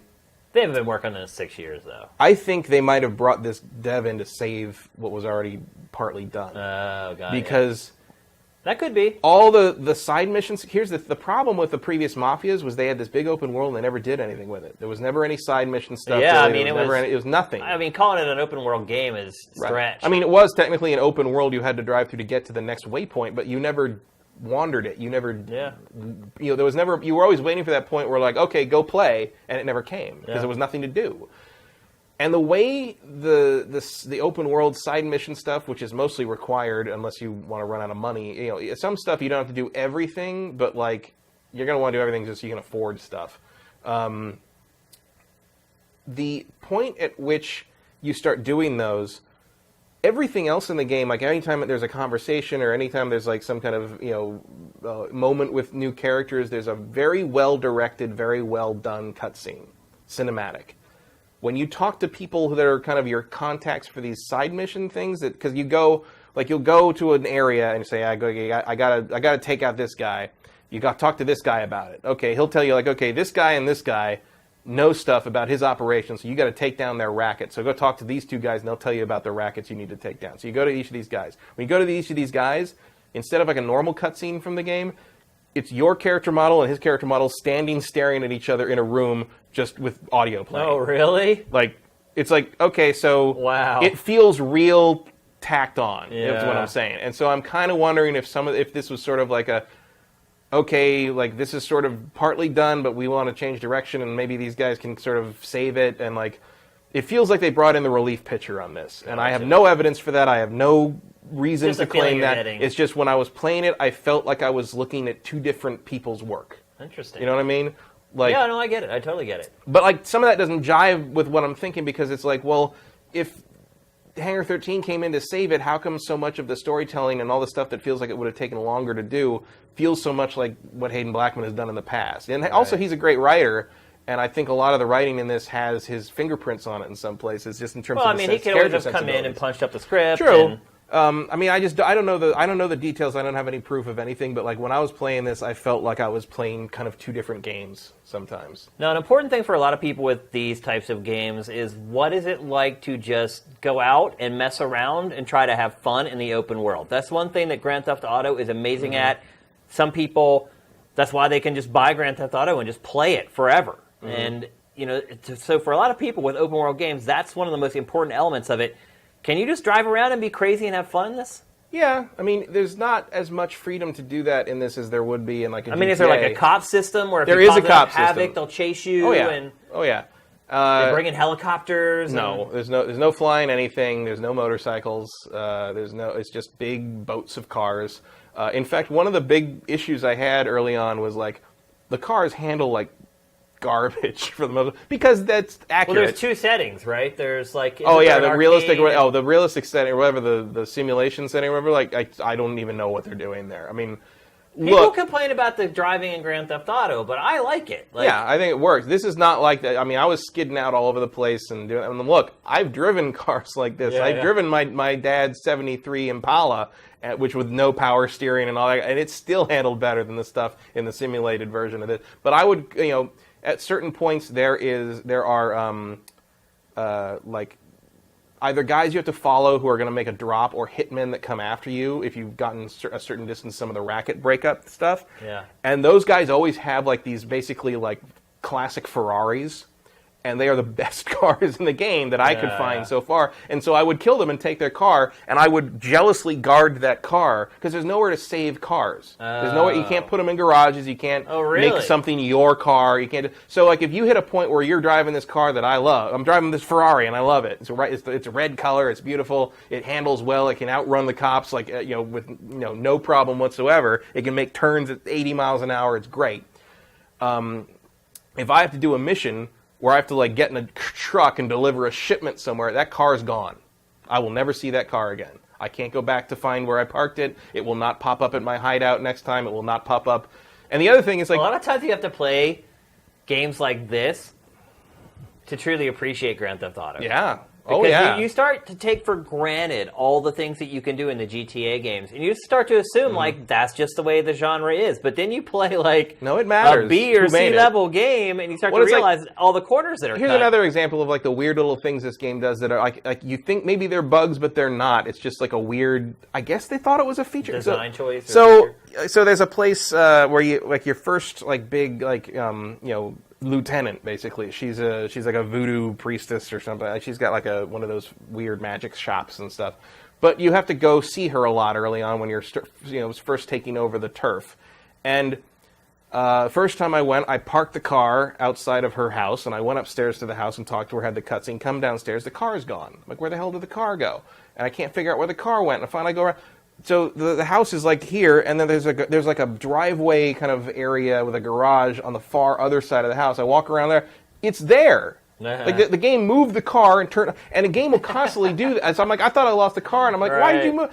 It's not even near the door. Like I gotta walk farther now. Grand Theft Auto, though. And but it's like this is, and then I started to notice every single time I park the car before I go talk to somebody, when I come back out, at the very least the car has turned around to make it like supposedly easier to leave the driveway. Right. But I'm like, stop messing with where I put my car, dude. Sometimes you're right. Like you put it there for a reason, like as a getaway or to be able to get in it quickly and take off. They constantly move your car around, and I'm like, that ain't cool. Stop! Bro. Like, that ain't cool, bro. And it got to the point where I would pick cars that had really wacky paint, like pink cars, bright red cars, purple cars, because at least that way I could look around and find it wherever they decided to move it. Yeah. And like, otherwise I'm looking at all these various Oldsmobiles and I can't tell the difference between any of them. Because all those old cars look the same. Yeah, they do. So, open world games are not a dime a dozen. No. They don't come along very often. There's a reason, because they're really hard to make, and you can see this studio obviously has had some challenges making this game, so there's a lot of fans of these games out there, though, who are probably itching to place a new one. Would you recommend this game to them? Like, is it enough to, satisfy someone who really loves this genre, at least for, a week or two? I think it feels too limited for that. Really? I think you'll be frustrated with, how little there is to do, but how much they expect you to do what little there is to do. Nah. You know what I mean? Yeah, I get it. So what you're saying is there's too many mission objectives. This is actually kind of how I felt about Forza Horizon 3. Is that there's so many mission objectives, but you're kind of doing the same thing, over and over again. But at least, in Forza Horizon 3, you're ostensibly there because you like driving cars and racing cars. This is well, I hope you like walking through warehouses and snapping people's necks as they investigate your whistle. Because that is basically what this game is. Gotcha. And every once in a while you have to do some kind of driving thing. It tends to be very frustrating because the cars handle like boats. And I've seen some weird, it's a weird, buggy game in a lot of places. My favorite bug... I've seen some crazy bugs. My favorite bug was I was driving through an intersection, and suddenly I just stopped, and all these other cars crashed into me as well. And I got out of the car, and all the cars just started to sink into the asphalt, and as they sank into the asphalt, all the destructive like the doors and the hoods, everything popped off of them. Wow! And started bouncing around on the sidewalk, awesome. on the Sometimes street. bugs are cool. And then finally, because I got out, but the drivers, the other ones didn't get out. And finally, one guy who was in one of the cars, whatever happened, just shot out of the street and flew all the way up. And I was like, oh, that was it. And great. And so I went looking around. Xbox record that. Yeah, because I don't have that on the PC. But I went around looking around for another car, and almost 30 seconds later, the guy just lands, no way. like on the sidewalk, 20 feet away. I was like, that was great. That is so great. I mean, I guess it does kind of harken back to the old GTA 3 days where it was just let's see what kind of crazy, weird engine problems we can cause by driving around and spawning pedestrians with too many weapons and stuff. Yeah. So I'm not saying I have not had a good time with it, but I do feel like unintentional good time. But I do feel like I shouldn't have been charged $60 for it. Yeah. If that makes any sense. What do you think someone should pay for this? I would say if you can get it for $30 or less, and you're interested, and you watch some videos and you like what you see, and you're not put off by if you played Mad Max last year, and you didn't think that was going to drive you crazy after 30 hours, because that was a lot of repetition. It was, like, yeah. But I think the stuff you're doing in Mad Max is more interesting. It also has a much better melee system. Do you like Mad Max more than this? Yes. Okay. Yes, wow. for sure. I don't like Mad Max's story better than this. I think this is one of the better stories I've been told in an open world game overall. Yeah. But I don't know if it's worth slogging through the open world to get to it. Which is a shame, because it takes a lot of risks, and it's got some stuff to say, and I like it. But and I like Hayden Blackman, and I wish him all the success in the world, and I hope that this does not shut that studio down, because I don't know what it sold, I don't know how it's doing. But well, here's the thing. This is a double-barreled bomba for 2K. Is it? In one chamber, you've got Battleborn, and in the other chamber, you've got Mafia 3. I feel like Gearbox is going to survive, though. Well, yeah. I mean, Gearbox will survive, but it has been a rough 2016 for 2K. I mean, it's got NBA 2K. That's always going to sell. But 2K is a publisher that relies, kind of like Bethesda, it relies on like 1 or 2 releases per year, and it needs those 2 releases or 3 releases to be really good and sell really well. And I mean, I think the Metacritic average for this game is right like around a 6. It's one of the rare times where our game eval score was within like a point or 2 of its Metacritic average. Yeah. That's about where I'd put it. It's a real average game with a much better than average story and presentation and cinematic presentation segment. The voice acting is great. Direction to cutscenes is great. I think it's up there. And the soundtrack's good. There's a lot to like about it, but what you actually have to play.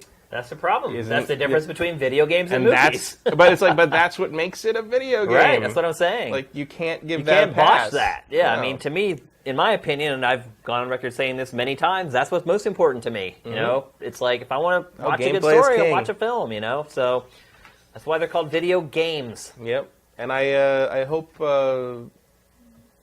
I don't know. See, that's the thing is sometimes I hope things get patched or fixed, but you'd have to patch in a totally different game. You just have to completely rewrite all the missions, and you'd have to build all different characters. There's Yeah. no way they're going to be able to fix the problems with it's this just game. it's so not what I thought it was going to be based off the marketing materials and how hard they were pushing it and how confident they seemed in it, and it's just not there. I don't think. Yeah. All right, let's move on. Next, we're going to talk about a game that we've spoken at length about before, but we talked about the multiplayer, and that is Battlefield 1. Did you play the beta? Nope. For Battlefield 1? I have not touched Battlefield 1 Okay, yet. so I did, and we've already talked at length about the multiplayer in Battlefield 1. It's awesome. If you don't remember the conversation on GameFace before, it is incredible. Not particularly innovative or different in any big way, but to have that scope of a multiplayer game on consoles, that is innovative.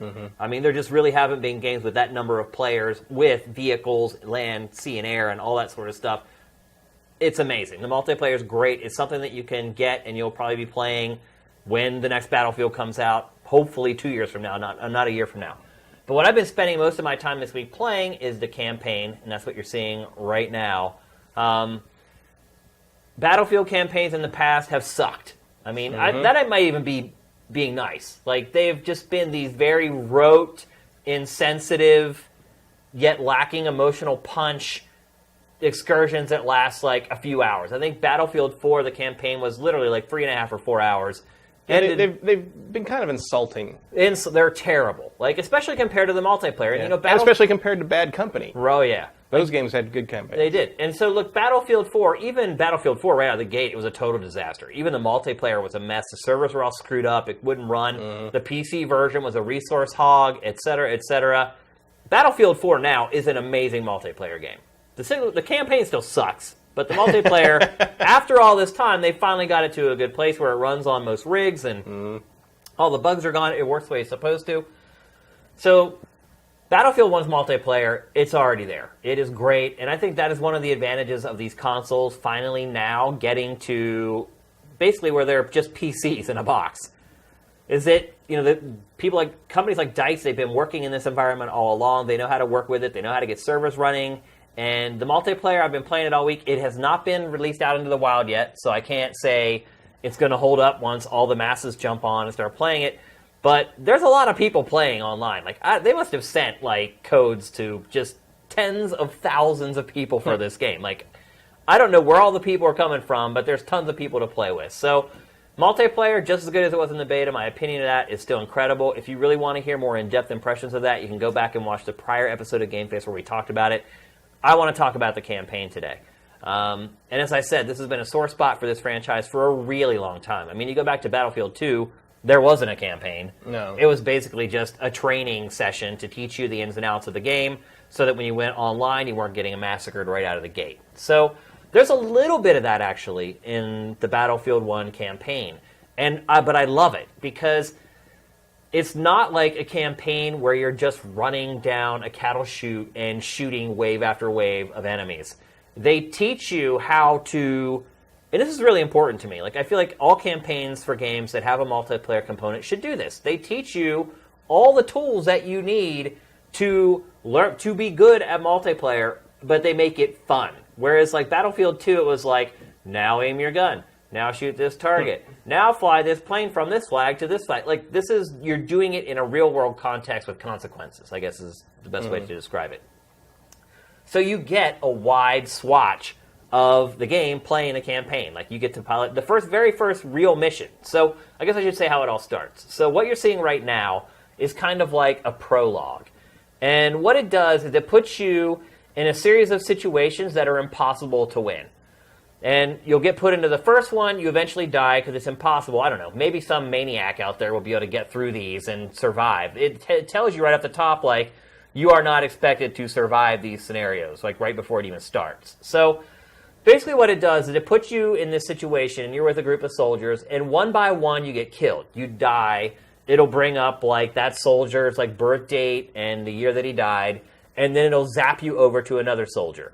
And then you'll fight for a little bit with him, and then he'll die. It'll put up the same thing, his birth date, when he died, and you go through this cycle. You can take a lot of shotgun shots. Yeah, the guys with the flamethrowers in this game are, like, ridiculous, dude. Like, you literally, like, I don't know what they made the armor out of in World War I, but it was, like... Not that, alien skin or something. I don't know what it was. But, so you go through this process where you basically die, and I think they're just showing the brutality of the war and how many people did die, and that, you know, most of the people who went out to fight didn't come back. They're just trying to, I think, hammer home that war back then was a lot different than it is now. It wasn't people sitting in an air-conditioned room with a video game controller controlling a drone that's dropping bombs on people. Like, you had to go and buck up and fight on the front lines against people who were doing the same exact thing. Or you died of cholera. Right. Or you got some crazy disease, or you got gangrene in your foot because your foot's been wet for like 3 weeks straight, or whatever. Like, they do a great job of showing you right out of the gate, like, what it was like to be a part of World War I. And I love that about it. And so you can see here, it says, okay, now he dies. And then it'll zap you over to somebody else where you repeat the process. And maybe they beat you over the head with it a little too much. I think you probably could have, followed the rule of 3, where you just have 3 of these soldiers, but it happens, like, several times. And then once that happens, then you hop in a tank, and you start going across the battlefield in a tank.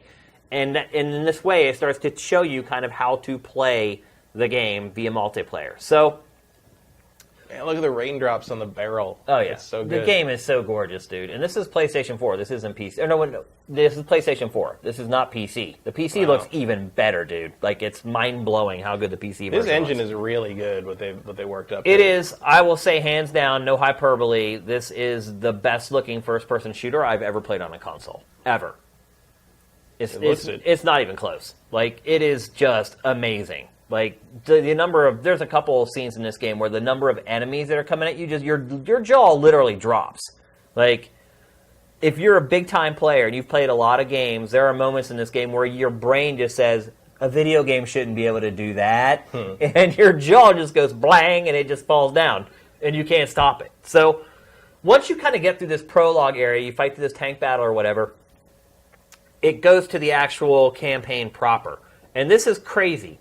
You can play the campaign in any order you want. As soon as you go to that map screen, once you get through this prologue, you can choose whatever mission you want to. And you can't choose like the sub-missions. You have to start at the beginning. And each one is in a different territory, and it features a different country and a different group of soldiers. And it really runs the gamut. Like, there's one mission where you start on a ship, and you've come into port, and it's basically like Normandy before Normandy. You need to storm the beach, get up the beachhead, and then you get into, like, the trench warfare. And they made a big deal about the trench warfare in this game. The multiplayer, they're really, and here you see on the map screen right now, the multiplayer, there really isn't a lot of trench warfare in the multiplayer. It really just plays like a typical Battlefield. Where you really get to that stuff is in the campaign. And it is legit, man. It is, you have to completely change the way you've played first-person shooters in the past. For one, they completely restrict your ammo. Like, it's a little bit like Resident Evil. Like, you really are kind of counting your bullets. So, one, you don't have a lot of ammo. But two, the guns take forever to reload. Like, it's like you have, like, 6 shots. And when you take that shot, it's bolt action. So you're waiting. Like, it's like a Garand or whatever. Like, every gun in the game is kind of that way. Unless you get, like, the big chain guns or the mini guns on the tanks or whatever. And so you have to completely reconfigure how you think about playing a campaign in a first-person shooter. Because you could look across the countryside, and it looks like there's no enemies there. And that's because they're all down in the trenches. So it'll pop up a waypoint, and your first instinct is to just run towards that waypoint. Oh, no.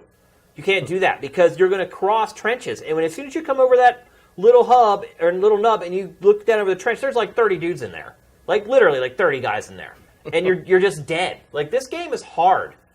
Like, at this point, playing campaigns and first-person shooters, unless I crank up the difficulty where it's like one shot, one death, they're pretty easy to play. Not this game, man. Like, I think another part of it, too, is that because they let you jump around and play whatever mission you want in whatever order you want, you don't get this gradual ramp up where here's your first bolt action gun. Now here's your first machine gun. Now here's your first tank ride. Now here's your first time in a plane. I mean, they're numbered, so you could on your own just go 1, 2, 3, 4 and play the game in order. I haven't been doing that, so I couldn't even tell you if you do that, if the game actually teaches you. And I don't think most people will. They're going to pop around and look for what mission interests them or whatever, and they're going to play what they think looks like the most exciting. And that's what I did. And so I actually found myself a little over my head at certain points in the game where I was like, oh man, I just had not built up the requisite skills and knowledge that I needed to be successful. It's a tough game. There are no real cattle chutes in this game. A lot like the multiplayer, a lot of the areas are wide open. And because you have vehicles, like there's a lot of tank battles in the game, it's really hard to figure out where the enemies are coming from. Because the other thing, too, is that as technology has marched on, the level of detail in these games is just, and especially with this one, it's just piling on. And so you're out on the battlefield, it's really hard to see the enemies. Because they could be anywhere, and they could be down in a trench, and you're in this wide open terrain, and there's all this shrubbery and trees and undergrowth blocking your view. It's hard. I've had a lot of challenge getting through the campaign in this game, which is good. And I'm playing it on the medium difficulty.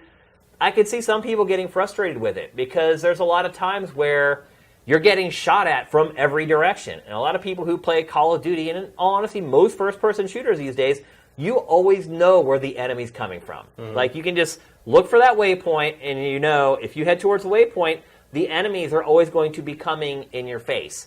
And nothing could be further from the truth in this game. Even the tank levels are challenging because they'll bring out an anti-tank, I don't even know what you call it, a carrier or whatever, and the only way to take it out is to get in behind it. And getting in behind it, there's all these gun emplacements around. It's a challenging game. One thing I hate that this game has that a lot of games have is the enemies always know where you are. I hate that in shooters, where it's you run away, or they never even saw you in the first place, but as soon as one little speck of your body appears from behind cover, it's thwap, thwap, thwap, they're shooting you right away. They shoot you through cover, shrubbery and stuff that they shouldn't be able to see through. They shoot you through that stuff. It has been a challenge, and it's kind of refreshing, in all honesty, to finally play a first-person shooter campaign that is a challenge without cranking up the difficulty, where you're basically just giving the enemy superpowers and making your bullets worthless. So I've been enjoying it. It is so much better than any campaign I've played in Battlefield. I mean, Bad Company, I liked how it had the tongue is different. Yeah. There's very little humor in this. That is one thing I would say. This is a very grim game. There's not a lot of one-liners, not a lot of jokes being cracked. It is... And Bad Company was very much a shoot. Yeah. You knew exactly where you were going at all times. In that game. Most shooters have been that way campaign-wise. That's just kind of the way it's set up. And I always thought that that's how the campaign in a Battlefield game should be. Is like they should take advantage of the fact that Battlefield does these huge open environments and all these. You're not always on foot. They should take advantage of the vehicle stuff. Like, at one point, Call of Duty's campaigns had more vehicle action than the Battlefield ones. Yeah. It was ridiculous. Yeah. Well. And again, I think some people will be really frustrated by the campaign. There's a couple. Well, you can play that. Look at that. That's amazing. It's that unreal, looks like dude, that. Where games have. Oh no, it's Frostbite 2. Yeah, it's not Unreal. But I've really been enjoying it. I think some people will be turned off by it, and I think some people may even quit the campaign before they ever get through it because there are some frustrating parts to it. The enemies are smart; they'll rush you. They will use the trench warfare, so melee is a much bigger part of this campaign than anything you've ever played before. Whereas in the multiplayer, you don't get it. You definitely get it in the campaign. You can't just go around shooting everyone because it takes so long to reload most of the weapons. They'll just come up and stab you. So you have to get really good with timing your bayonet. And a big part of it, too, is the timing of it. It's like... Okay, if I take this guy out with the bayonet, how long does it take for me to take the bayonet out and then be able to shoot my gun? So there's like this timing element of it. You're like, okay, here's 3 guys. One of them's 20 yards back. One of them's right here. Bayonet the first guy. Hopefully I can put my bayonet out fast enough to shoot the second guy. Then dash for the third guy. There's a whole like time management element to it because everything is so cumbersome and slow and methodical. And it's just interesting to fight a war in this way in a video game. I've never really experienced it before. So it is different. And I think that will turn some people off. I think some people are going to love it. Some people are just like me and they're kind of tired of the whole getting shoved down a tube the whole time. And it's kind of like a shooting gallery. There's a little bit of that in this. But what I love about it is that they do it to make it fun. It's like there's one point where like the first time you get like a minigun, like a couple guys come out and you kind of get your handle on the aiming, and then all of a sudden just a herd of enemies just run down this alley. And they're just like saying like, here you go, bro, mow them down. And you do. And there's good ebbs and flows to the campaign. Obviously, like most games, there's some missions that are better than others. But I've really, really enjoyed the time that I spent with it. I can understand that some people won't, so it's hard to recommend for everyone until you start talking about the multiplayer and how deep the multiplayer is, the limitless replay value that you're going to get with the multiplayer. And look, just for those people who maybe were already on the multiplayer beta, nothing drastic has been changed about the multiplayer since the beta. If you love the beta, you're going to love the final game. Again, I've had no problems with any servers or anything like that. Also, again, haven't played with everybody. Still waiting for those servers to get hammered. Also, I should mention you can pay for private servers in this game, which seems crazy. Okay. I don't know why somebody would do that, but you can plunk down a fee and get private servers. The DLC and microtransaction stuff hasn't been obtrusive. Like I've never felt like it's been pushed on me. Or I needed anything that I didn't have that the game didn't supply me. It's a great shooter. Like, really, it's probably, across the board, the best Battlefield ever. And again, that's not hyperbole. If you're talking about the whole package, where you're talking about the campaign and the multiplayer. And you love Battlefield 2. Oh, yeah. I mean, I fought tooth and nail for Battlefield 2 in our Game of the Year awards at X-Play. Battlefield 2 is one of my favorite first-person shooters ever. And it still is, because it still has kind of that level of simplicity to it. That's another reason why I like Tribes so much, and why I still like Tribes, is because it hits that sweet spot of depth and accessibility. And I would argue that maybe this one steps over the line a little bit. But overall, I've been having a blast with this game. I've had a blast with the multiplayer. I'm really enjoying the campaign. Not sure when the game eval will be done, because I'm also kind of juggling that with Gears of War 4 right now. But I did want to come on the show and kind of let you guys know what's up with the campaign. The game comes out tomorrow? Yeah. So actually, some of you on the East Coast, in 10 minutes, will be able to start downloading this game and playing it. And I would say, if you've been sitting on the fence, go for it. I don't think you'll have any regrets buying this game at full price, at a full $60. I will get to it, but I think I'm going to play Civilization first. Yep, which also is tonight. In 10 minutes for East Coasters, they'll be able to download, and probably the only game that they'll need for the next 6 months. Yeah. Oh, West Coast it should be live at 9 for us too. Well. Yeah. Yeah, I noticed whenever I went and got PlayStation VR on launch day, they actually sold it to me at 9 p.m. instead of waiting for midnight on the West Coast. Which was the first time. First of all, it was the first time I had gone to like a launch of anything in forever. Because, like I had mentioned before in the show, we don't really have a hookup with Sony, so we have to buy everything Sony-related. So I had to buy our PlayStation VR. And so I hadn't been to, like, a launch event. Maybe they've been doing it like that way for a while. They've been doing it for at least a year. Have they? Because I used to go to the launch events of the West Hollywood GameStop to get stuff a lot of times. Those were midnight. Like, they were midnight. Here. It used to be midnight. And then somewhere around early last year, they started doing the digital stuff started going live at midnight Eastern. Right. So 9 p.m. here. Yeah. And so then... And you're like, why would I stand here for 3 exactly. hours? So then, and then they shifted to, they'll sell them at 9 now. And a couple times they sold them at 6:30 p.m. They've started selling them like basically after you get off work, you can stop by on the way home and get it, which is nice. It's nice, convenient. But, you know what's more convenient? Just buying it on PSN. Yeah. And preloading it and coming home and there it is. I basically, unless there's like a physical version that I have Last Guardian, the special edition with the statue, ordered at a physical store. Yeah. But other than stuff like that, I will usually just buy it digitally. By the way, when I downloaded Battlefield 1 on PlayStation Network, it took 9 hours. Jesus. 9 hours! How big is it? It's like 50 gigs. Wow. It's a big game. The campaign's not short either, by the way. I was saying earlier that the campaigns in Battlefield have been 3 and 4 hours long. It's way, way longer than that. Like, it's easily, by triple, the biggest Battlefield campaign ever. So they finally learned, huh? Yes, it is. They have. Like, I remember the last when I played Battlefield 4, I was like, what is this? Like, did somebody play this campaign before? Like, seriously, it was that bad. Like, and it was so short. Yeah. Like 3.5 or 4 hours. Like, it's insane. So, get your money's worth with this one, folks. You get my seal of approval to go out and buy Battlefield 1. Titanfall 2. Yep. Now coming right around the corner. Coming up. Yeah, I think Infinite Warfare. Yeah, I know. And then I'm maybe supposed to get a code for Titanfall 2 on Monday, I think. Then Watch Dogs 2, which PC version of that got pushed to the end of November. Surprise, surprise. To be fair, they are, in their list of things, they are adding a bunch of PC-centric features that are exactly what a PC version should launch with, and Ubisoft has been so terrible about PC versions for so long, it's nice to see them stepping it up. The idea was that those features are supposed to be done for... But it does mean that I'm going to get the PS4 version so we can talk about it, and not the PC version. Right. So, whoops. Yeah. I don't know. Yep.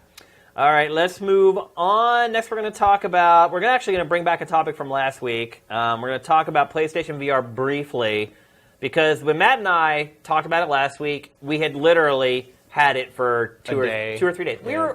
We were in the honeymoon period. Mm-hmm. And, pretty much any piece of hardware, unless it's not a total piece of junk, the first couple of days you're going to like it. And so I wanted to come back now, a week later, now that both of us have lived with PlayStation VR for a full week plus, to kind of see if our opinions had changed a little bit. Because one thing I would say about the show last week, and on the site in general, is that people are kind of like saying, oh, well, you're going to enjoy it for the first couple days, and then it's going to be over, and it's just going to sit there. So, Matt, how much have you played PlayStation VR this week? Since we did the last show? Yeah. I don't know. Well, it actually hasn't been a week. It's been a few days. Have you continued to play your PlayStation VR? I've still played Until Dawn, and I still played, finished Batman, and more Rez, more Thumper. I didn't play it today, but I played it every other day, at least for a little bit. I'll tell you the thing about it that makes it easier to do that with, and the Vive, is that to play the Vive, I have to put my contact lenses in, which sucks.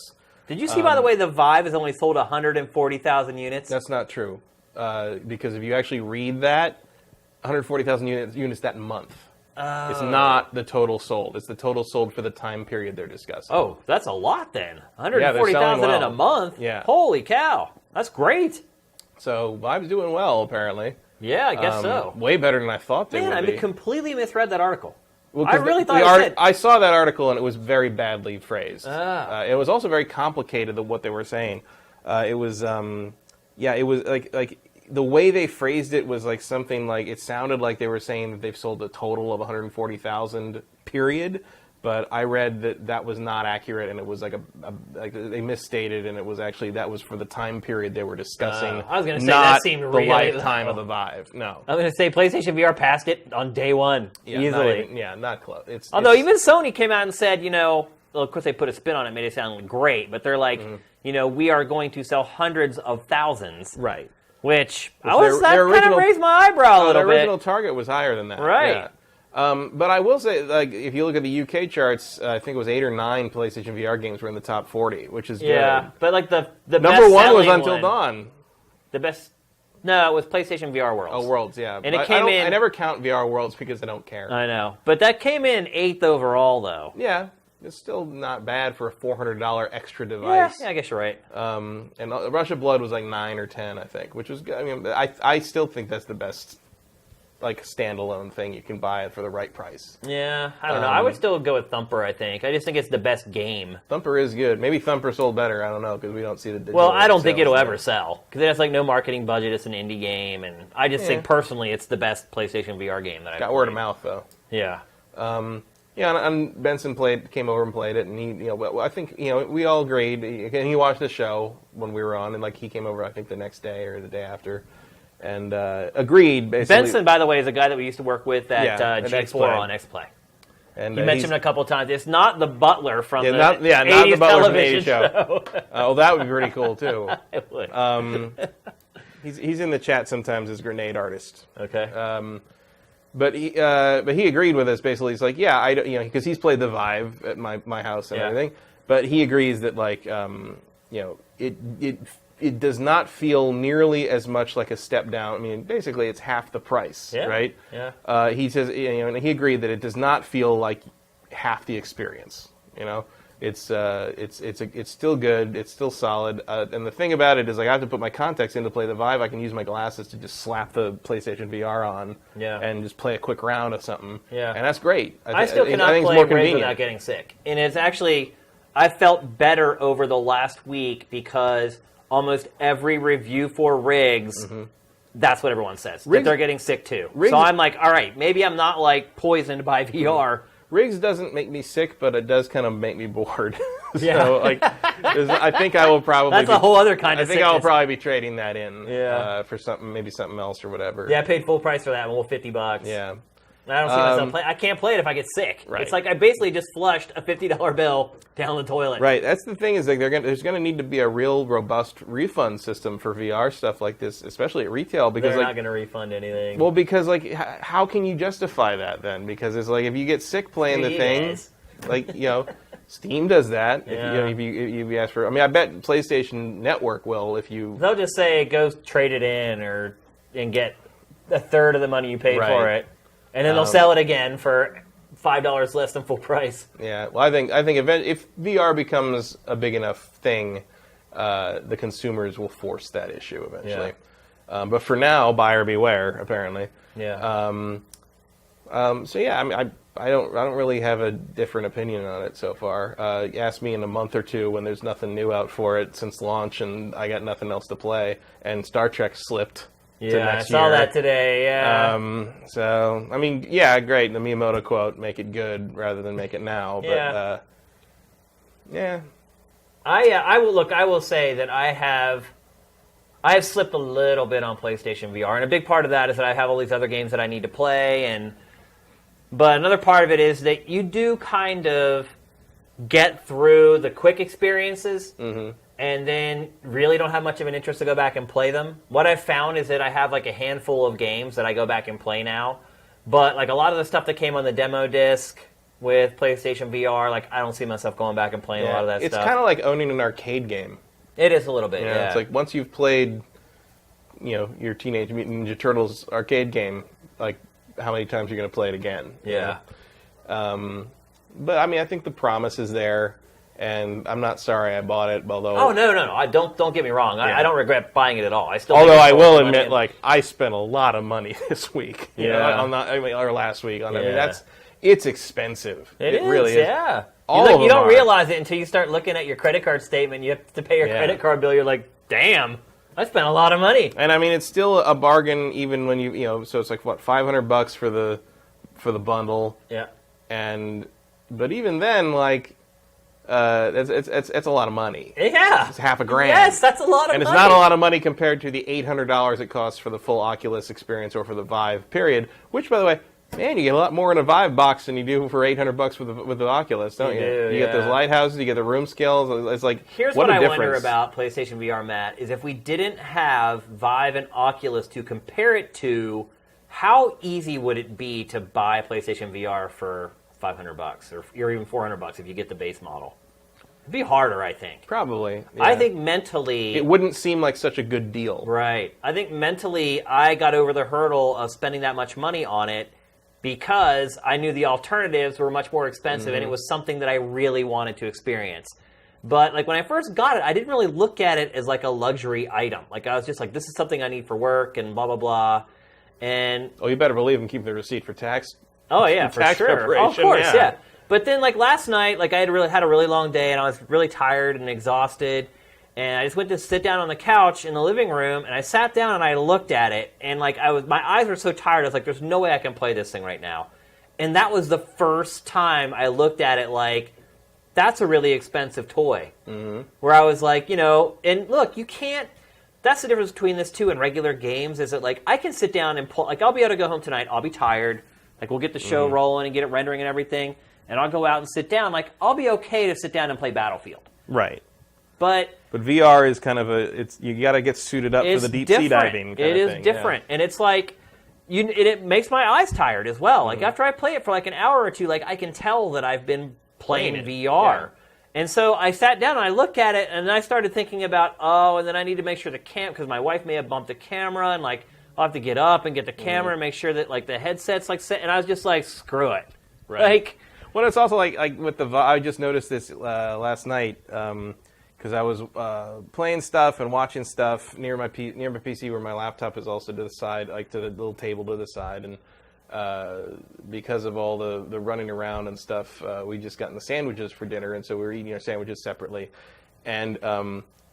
The Vive sits on the desk where my PC is, and like for a long, I'm very careful with it, and you turn it away so it's not even facing the window, so there's no direct sunlight can possibly get in at it. And now all of a sudden I'm just like, I'm eating a sandwich over the Vive. I don't give a shit care. At this point. It's like whatever, honey mustard, it'll come right off. It's like. I mean, I'm like that with anything I buy new. I mean, the most base example of that is like a car. Right. Oh yeah. Like when you buy a car, you're like, oh my god. No. And then that first dent, and then ding, and you're like, well, fuck yeah. Or even like the interior. It's like your wife gets in or your girlfriend gets in, and they have a drink, and you're like, oh my god, she's got a drink in my brand new car. Now I'm just like, whatever. Like, that's already over with my car. My car turned a year old at the beginning of October. Time flies. And then that weekend I was going to a Twin Peaks viewing party. I was bringing cherry cider, and because it's cherry pie or everything was the theme. And one of the bottles flew out of the bag and shattered in the trunk. Ouch! So the whole car that still hurt. The whole car smelled like a high school party, basically, full of wine coolers. And so I took it. Here's the thing: I took it in to get the interior cleaned at the Audi dealership, and they kept it for 2 days, like washing it, drying it out, doing the whole thing. I got it back, and I got it in the car today. It was great. I got it back like last Monday or Tuesday, and it was great. And I got in the car today to come here, and I'm like. You can smell it again. And I go back and I pop the trunk. And so the trunk is immaculately laid out, and like the carpet there is perfect. I look down, the back of the plastic where the hinge is, dried cherry cider. They didn't clean the back of the. I paid $200 for this thing for the interior detailing, and they didn't clean the back, so the whole thing smells like cherry cider again. Wow. So you want to talk about popping the seal on the prized possession. Yeah. I'll eat a sandwich in the trunk now with the Vive on. That's how far we're going with this. Yeah, I mean, I've already got over the hump with PlayStation VR. Well, but I think you said too. You're just like, oh, it's cool. I'm throwing it around on the couch already. I don't know why I think the PlayStation VR is less delicate than the Vive, but I do. I toss it down the couch. Like the first day I had, or day or two, I would like sit it down and like. I'd put it over to the side to make sure no one accidentally sit on it or sit on the cable and rip the cable out of it. Now I'm just like, just chuck it. Yeah. I mean, part of me also feels that like Sony probably did a lot of drop testing. I think it testing. is pretty durable. Yeah. I don't feel like it feels fragile or flimsy. No. It seems pretty durable to me. So. And it also has a lot of give. Yeah. Like there's not a lot like the Vive. I feel if you drop that on the floor. It would break. Crack. Yeah. And or at the very least you break a lens on the inside or something. But the PlayStation VR feels like it was subjected to some serious drop testing. Yep. So both of us are still positive. Still recommend PlayStation VR. That could change in a month when the games start to slow down. Yeah. They're still coming out. Like there's still coming, but the fact that I no longer have like Star Trek to like reinvigorate me at the end of November is a little disappointing. Yep. All right, it's time to get to the moment of the show you guys have all been waiting for.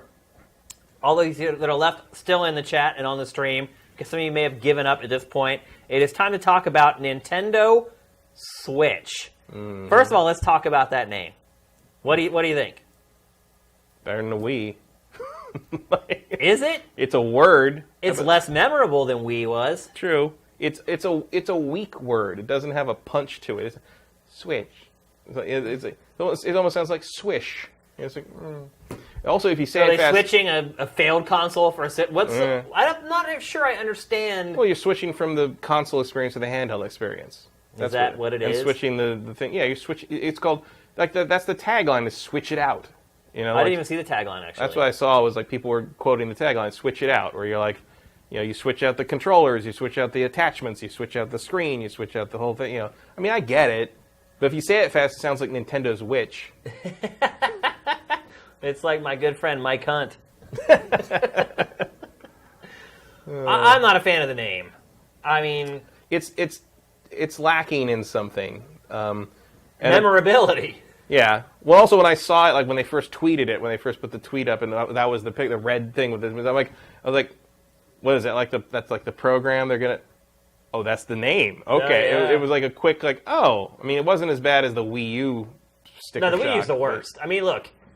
Wii seemed really weird when we first heard it. Eventually, it made sense, but people always remembered it. Wii U was just dumb. Right. That is the dumbest name for a console ever. You see where they're going with that, with the Wii U, where it was like they thought they were going to capitalize on all the people that bought a Wii. Yeah. Even though they didn't realize, none of those people have played anything except Wii Sports and Wii Play for 5 years. They're not going to come back and buy your new system just because you called it Wii something else. You know. Also, Wii is slang for pee, and at least Switch doesn't have any kind of weird scatological connotations. Yeah, I mean, I get that. I just think, I don't know, maybe it's too blatantly obvious and descriptive and not being catchy enough.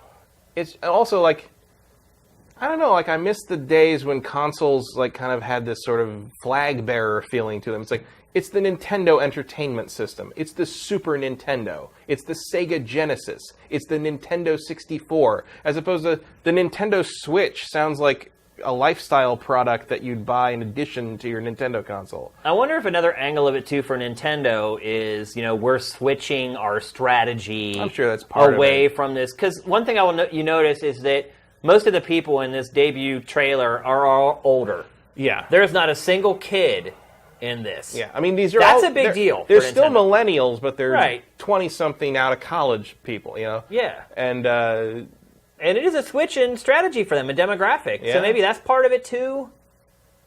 Could be. I mean, maybe just a switch to success. I don't know. Yeah. And they're also switching to, they're switching from a separate console and handheld theory to a unified one. Yeah. I mean, in theory, it is a watershed, pivot for them. Oh, it's a huge moment for Nintendo. Unifying its platforms is probably the biggest deal of all of this. I have very... There are no there's no handheld and console team anymore. No. It's just all one squad. And because of that, I have I have some concerns. Because a lot of those handheld folks have not been making games like this all this time, where you have to Well, also, I don't know about you, but I don't want to take that anywhere. Really? No. Why? Because it's a fucking screen. Like, the thing about the 3DS... Oh, they're going to sell, just like I have with my iPad right here, like these little... They'll sell stuff like this that lay over top of it. That will then prevent you from plugging it into stuff properly, and then you have to take that off. But you're they're going to have a whole cottage accessory industry, just like Apple does. But it's more money to spend, and it's also going to interfere with the kind of the simplicity of the design. I think because there's all these you're going to have to get. I hate that shit. I hate it too. And it's also like... And actually, when we get into again, talk about they're not stuff. selling it like that. They're showing these people walking around with this thing, basically like a very delicate tablet with a screen that apparently you're not supposed to touch. It doesn't seem like it's a touch screen. The thing about the reason the DS and the 3DS were great was because they were small, they were pocket size, and they had built-in screen protection because they folded closed. But did you ever really put a 3DS in your pocket? Oh yeah, really? All the time. I put the 3DS, the big one. I tried it. And I put the new 3DS. It just felt like it was pulling my pants down. I put the new 3DS in my pocket. Really? Really? I walk around E3 with that. I always carried those things in a bag. Never. Really? Well, I mean, I would if I was getting on a plane, but if I was just walking around somewhere to get in street passes, always in my pocket. Man, I never did. They were always too big and heavy. Like the I said, original it felt 3DS like was a my perfect drawers size. Down. Well, I wear a belt, so I don't know what to tell you. I think most people do not carry handhelds around in their pocket. I don't think most people carry handhelds around, period. I think most people play them at home. I mean, Sony's research all said commute on a train, Vita or handhelds, you're carrying those things around in your pocket. Pocket, not so much. You're playing them at home for the most part. People use them, for the most part, it seems, as a way to play them when someone else is using the TV, or something like that, or to play them in their room if they don't have a TV in their room or whatever.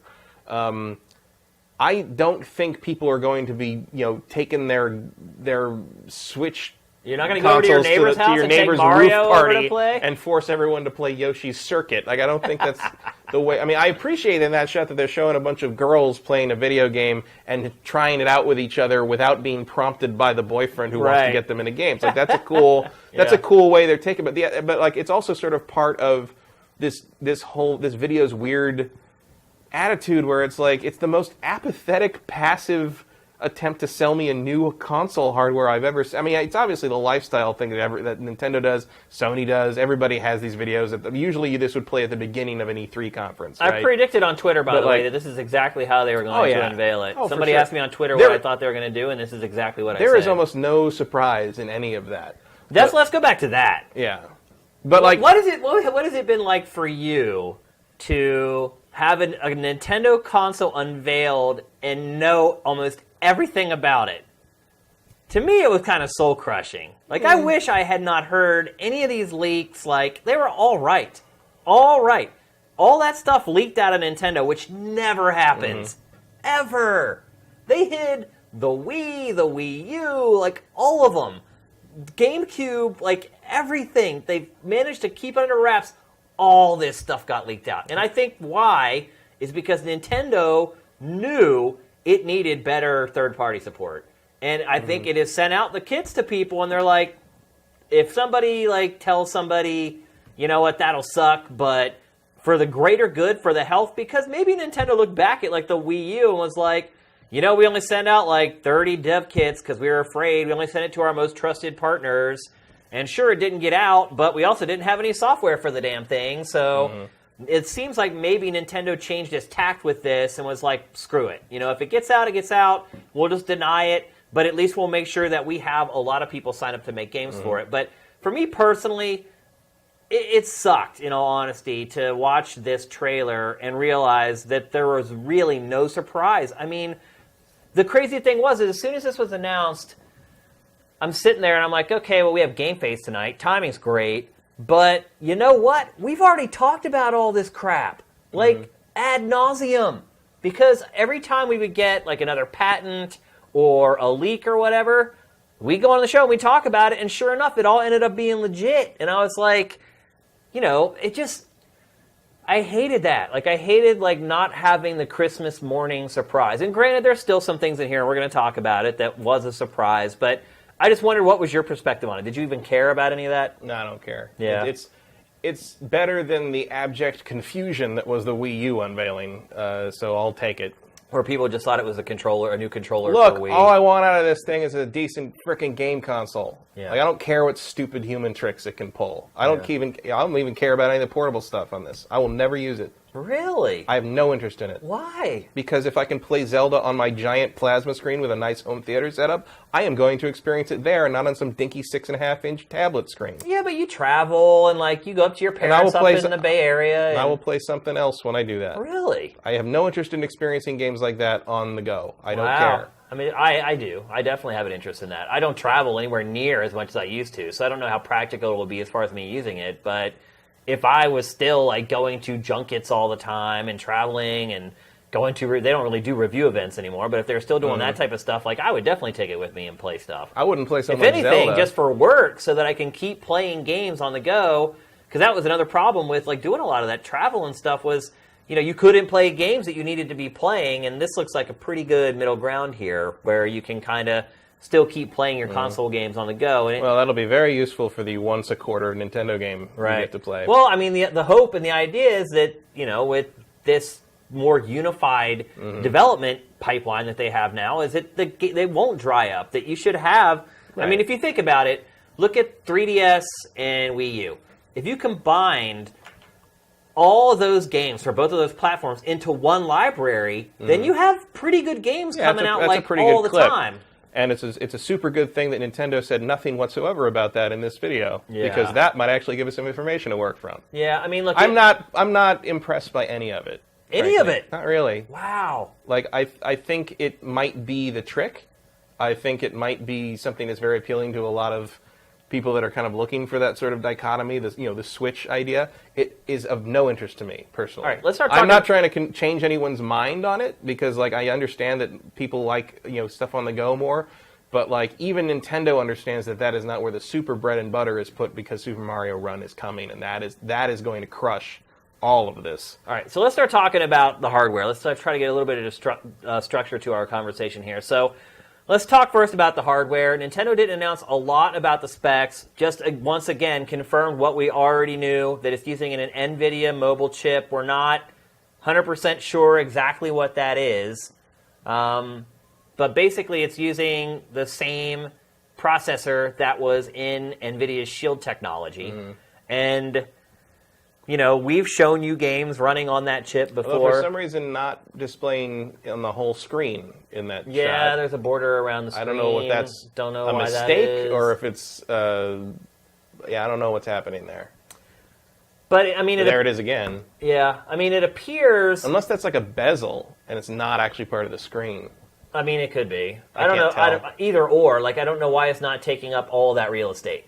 Regardless of why or whether it's that must be part of the bezel plastic there, because there has to be some hardware in there somewhere for the controllers to plug into an interface. Right. So that probably is the limit of the screen. Yep. That's 6.5 inches. So it looks like, plus or minus a little bit, what we're getting here is something that's going to be around the power of the original Xbox One. Maybe a little more powerful than Xbox One. Probably not as powerful as PlayStation 4.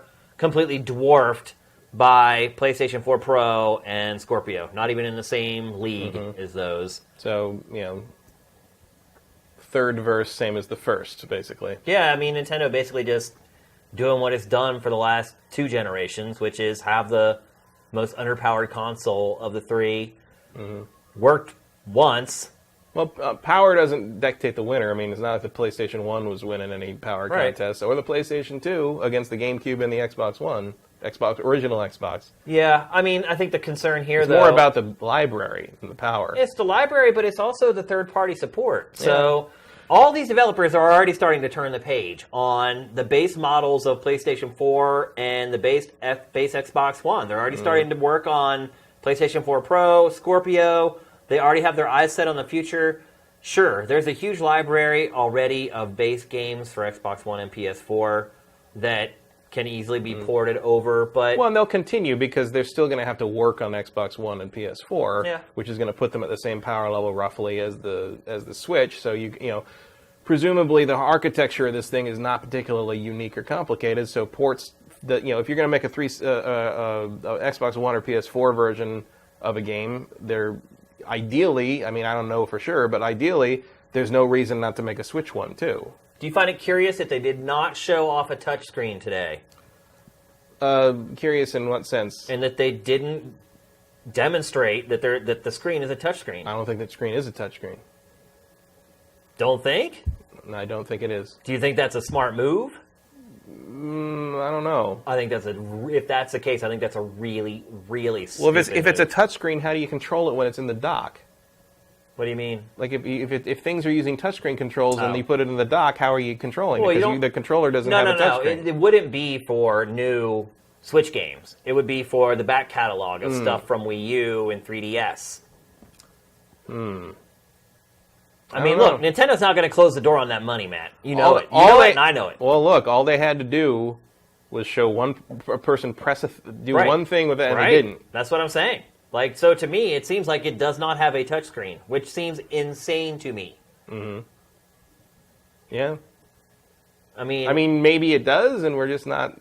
They haven't shown it. But like, I hadn't considered the DS or the Wii U backwards compatibility issue. Although even then, like, I don't know how you're going to do 3DS games on this thing. That might be out the window completely because there's one screen. Or maybe they do some kind of a communication between the 3DS and then you just use the 3DS as like your extra screen. Or maybe they just. Well, in which case it is not a self-contained unification of the handheld and the console. I think I figured it out. So Nintendo just filed a patent for a Bluetooth communication device. I'm wondering if they're going to send it just to your phone or your tablet that you already have via Bluetooth. Like a and that'll be your second idea? screen. Maybe, yeah. Possible. At least an idea. Mm-hmm. But otherwise, hardware-wise, what do you think of it? See, that is a very interesting. If Nintendo actually did that, it's like, okay, so to emulate Wii U stuff, use your iPad or your existing your tablet that you have. Yeah, that is a massive, drastic shift in thought for Nintendo right there. That's amazing. That would be amazing. But they didn't show a touchscreen today. It blows my mind that they didn't show it. Like, maybe it's there, but that I don't know if you noticed, but that trailer was very clever. Like, if you keep watching it over and over, you'll notice, like, very little things that the people do in that to show you how things work. Mm-hmm. Like, how the controllers snap on and off. And, like, they paused on the shot of, like, the new Pro controller so you could get, like, a good look at it and see that it actually has a D-pad. And they went to an asymmetrical stick layout, which I have to give a big thumbs up to. What do you think of the form factor of the hardware? Overall, it looks fine, but when they pull out the detachable side things, and everybody's playing with those as like sort of like sideways Wiimote controllers, like I'm just like, what is that? It's That's like a joke. Ridiculous. Could you imagine trying to play like they show them playing Mario Kart with just one half of what do they call the Joy-Con?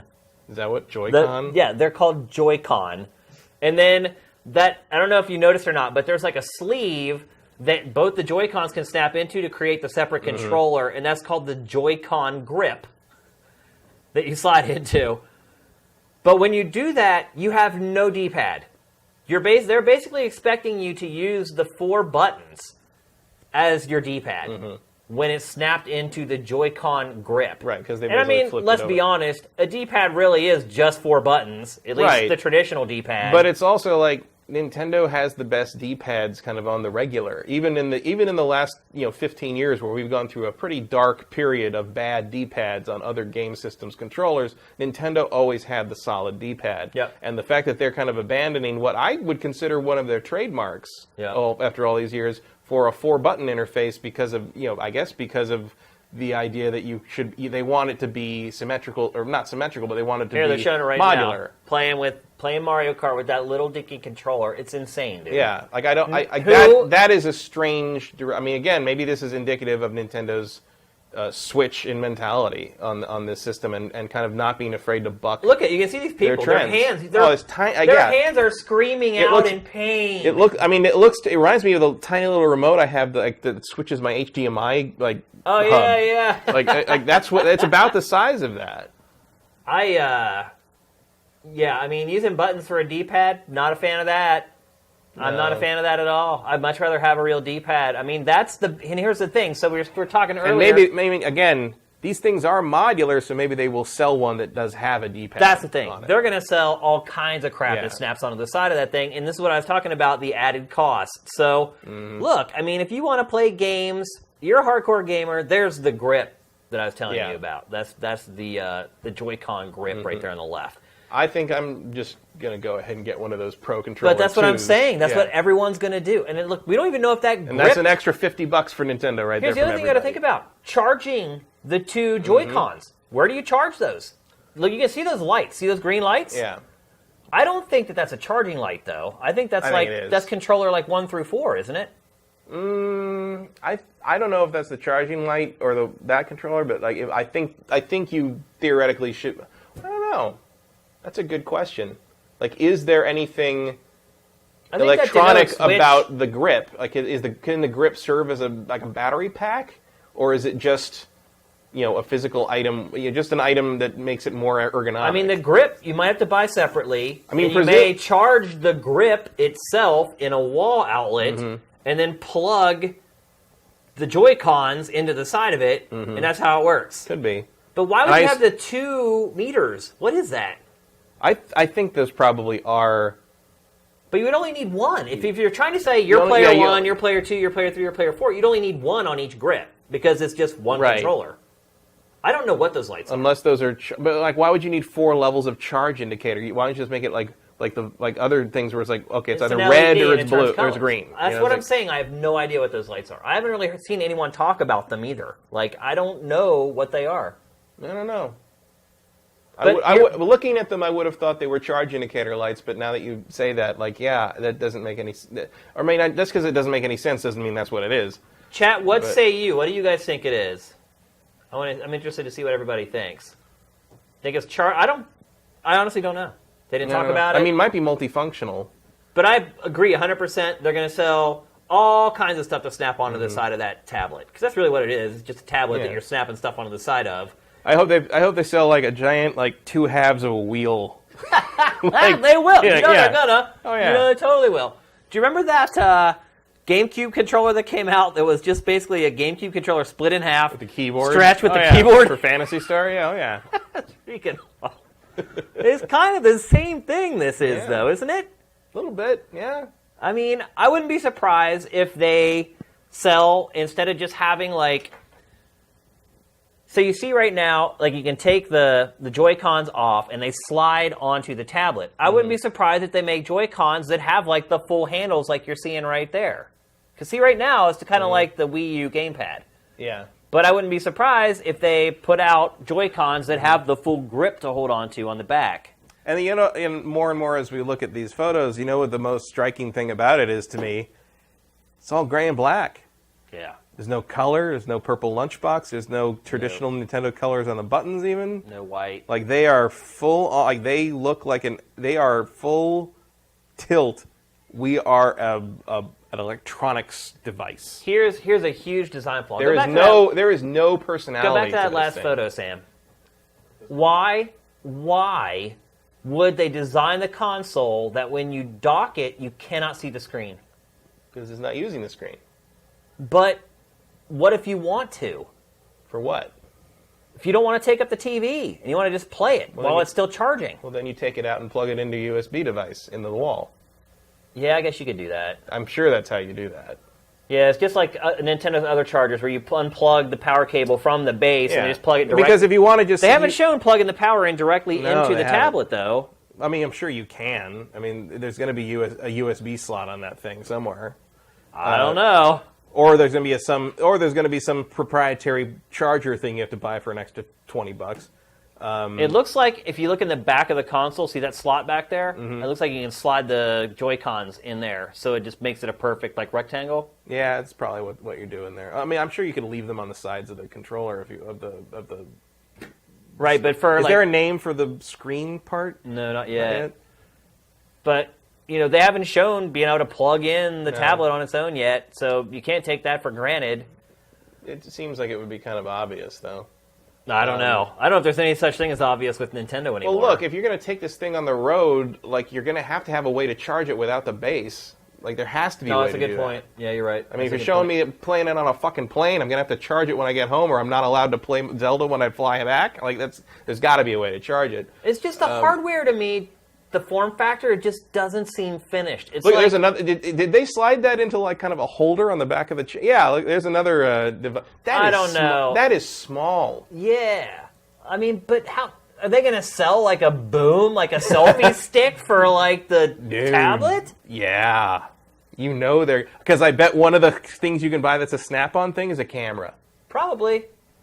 Yeah. They're going to try to make this sort of, like, the next level tablet. Like, the next level, like, kind of entertainment mobile thing. The form factor just doesn't make any sense to me. It's like when you dock that tablet in that dock, like, it's just weird that, like, 1.5 inches of the screen is sticking up above, like, the dock. Mm-hmm. Like, there's just all these little things about it. It just doesn't seem finished to me. I don't know. How pissed must they have been that the video toaster was already trademarked? Anything else you want to talk about with the hardware? Before we start talking about software? Well, I'm very curious about battery life for the thing. Well, they said that the Shield would last for 7 hours, which to me is borderline. It's about okay. Yeah. It's like if they can get this to play with a full-on 3D game, like the new 3D Mario game, running on it for 7 hours, I think I can deal with that. And a lot of the this thing, like this whole you can play esports and everybody's gathered in a circle, like, hunched over, breaking their spines, trying to see these tiny little... no one is going to do that. Come on. Yeah, I mean, it's like the cool thing here would be like, okay, if by some miracle I know 3 other people that own one of these things, and we can all bring ours... 3 of us can bring ours over to someone else's house, and we can, like, play Mario Kart all together like a LAN party in the same room, but we all have our own screens, like back in the Nintendo 64 old days. And that's cool. But is that going to happen? I don't think... Maybe not. What really blows my mind also, is and then we all run out of battery power, so we all just have to plug it into the wall, and it's just like, or take turns throwing it into the toaster, and it's like, I have so many questions. What blows my mind is how many people saw this thing, and it never leaked out. Yeah. Like, there are dozens and dozens of people in this commercial. Mm-hmm. No one ever took a photo with their cell phone, like, leaked it out. Oh, they're all dead now. Yeah, apparently. Everyone in that trailer was taken to a far desert island and locked in a room. It is kind of crazy, though, to think about it. That all those people who probably don't give a crap about Nintendo, they're all under crazy NDAs. Still, though. It doesn't matter. Oh, no, man, you don't mess with that. They'd never be able to figure out who did it. Of course they would. They'd go after everybody. The truth of the matter is that the people in this commercial probably didn't care enough. They're just like, they probably don't even know what the hell they're doing. I mean, these are models. They're not here. They're not gamers. Some of them might be. Maybe. Here, I love this. Like, you're going to stop playing your game of basketball, or pick up basketball game to play a game of basketball. Back to back. So, like, 2 people brought their Switches to this one. Hey, but that's a big deal. And now to transition nicely into what we're going to talk about next, which is software. There's a 2K game running on a Nintendo console that's not Carnival Games. Yeah. How long has it been? Rockstar Table Tennis, I think, was the other one that came out for Wii. Mm-hmm. Those are the only 2K games to come out on Nintendo hardware since the Wii launched. And so we're getting NBA 2K. That's a pretty good sign. Put up the image with all the developers. So that's not too shabby. No. In fact, it's better than what the Wii U had. How many of these people will release more than one game for it? I think that's up to how the console does, because that's the one thing we got to keep in mind is that, the Wii U had pretty good support out of the gate. I say we keep this image and just start crossing them off as they stop big red X's over them as they stop supporting the system over the first year or 2. I mean, truth be told, a lot of these... Or go out of business, because some of these... I don't know how many of these companies can absorb...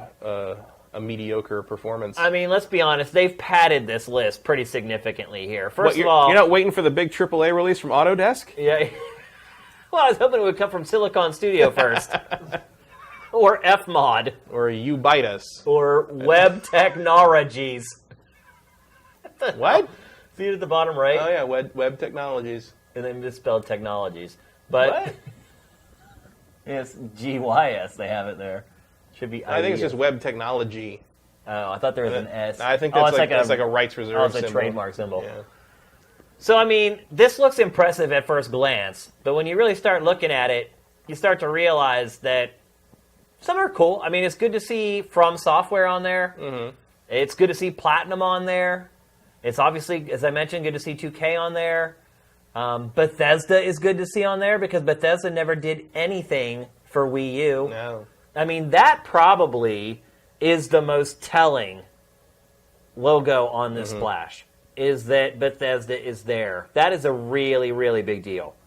One, because they make great games that I would like to play on whatever platform I have. But two, the fact that they have really never done anything for Nintendo. And look, it could just end up being one of its mobile games. Well, it's going to be Skyrim. We know. Well, they showed Skyrim, which is a little worrying because it's 20 years old. Yeah, it's like the most prominent game in this trailer is Zelda, and the second most prominent one is a 5-year-old remaster of a 5-year-old game from last gen hardware, and it's. Is it even the remaster? Oh yeah, it's the remaster. Is it? For sure? Yeah. Yeah. Yeah. Skyrim doesn't look that good. Yeah. I mean, there's no way you release vanilla 360 era Skyrim on a new gen system. That has got to be the remaster. But it could also be too their mobile stuff, like Fallout Shelter and the new card battle game. And... But they're showing, Skyrim remaster, which is on one hand positive in that it's we're putting our real catalog on this system, but on the flip side, their real catalog would be Fallout 4. Yeah, but I think people want Skyrim more right now. Really? I mean, a lot of people that are devotees of Nintendo systems may never have played Skyrim. Well, they've definitely never played Fallout 4. Yeah, well, Skyrim's better. Skyrim's a better game. Yeah. Not even close. And Skyrim Remastered is the new hotness right now. Yeah. Fallout 4 is all on sale on Steam this weekend because it's over. You got to get rid of it. So, not that you have to get rid of digital content, but it's what I'm saying is Skyrim is where Bethesda's focusing right now, so it makes sense that that's their big show for this. But at the same time, it would have been nice to see a little more than just the Zelda game we already knew about and 5 brief frames of a Mario game. That's what I was going to say. So we just saw this huge list of publishers that are reportedly on board with, I still have to get over saying NX, with the Switch. That sounds weird. But they unveil it today, and what do we see? What do we see? We see Zelda, which looks amazing. No argument here. A new Mario, 3D Mario, which, hell yeah, that's the best thing they showed in the whole damn thing, in my opinion. I'm so excited for that, except it looks like it could be Super Mario Sunshine 2. Do you notice that? Well, in the sense that it's in a village on the ground, yeah. But I think if it was Sunshine 2, he would be wearing the short sleeves. Yeah, I'm just saying it looks like in the vein of Mario Sunshine versus Super Mario 3D World. In the sense that he's in a sunny place, I guess. But well, it's also a town. There were no towns in Super Mario 64. Yeah, well, because there are no towns in Super Mario Galaxy. Yeah, there was just the planet with the castle and stuff, I guess. Right, that's what I'm saying. It looks like Super Mario Sunshine to me. Yeah, I mean... No flood. No flood. I mean, right there you're kind of out of the sunshine zone there. It looks like a western town, by the way. Yeah, well, it looks to me like... Super Mario Old West or something. Well, I think there's room for variety in there. But, it could be anything, frankly. Yeah. It could not even be a game yet, to be honest. It could just be a total... Yeah, I don't know if we're meant to think that's launch. But I guess the thing is, it tells us nothing about launch window stuff. Although it could be. Super Mario 3D World has been out for a long time. Somewhat, but my instinct is that that's maybe, Christmas 2017 is the Mario game. So we got those two awesome games. Mario and Zelda, no one's going to argue with those. They both look great. Even if that Mario game isn't real, it still looks awesome. And then we get NBA 2K17, hopefully, Skyrim, and The Witcher 3. That was The Witcher 3, right, that they showed for a little while? Where? There was the one shot where he had a guy had a bow going across the ice. Or was that Skyrim still? That's Skyrim. It almost looked like The Witcher to me. So that's it. You also don't have a bow in The Witcher. So. Oh, that's right. Good point. I don't... Yeah, so Skyrim, NBA 2K, Mario, and Zelda, and Splatoon. And yeah, the Mario Kart thing. And Mario Kart 8, it looks like. Yeah. With maybe a new DLC. I mean, you have all those publishers, and that's all you have to show. Here's the I wonder if there's more. Look, this is not the time to be coy.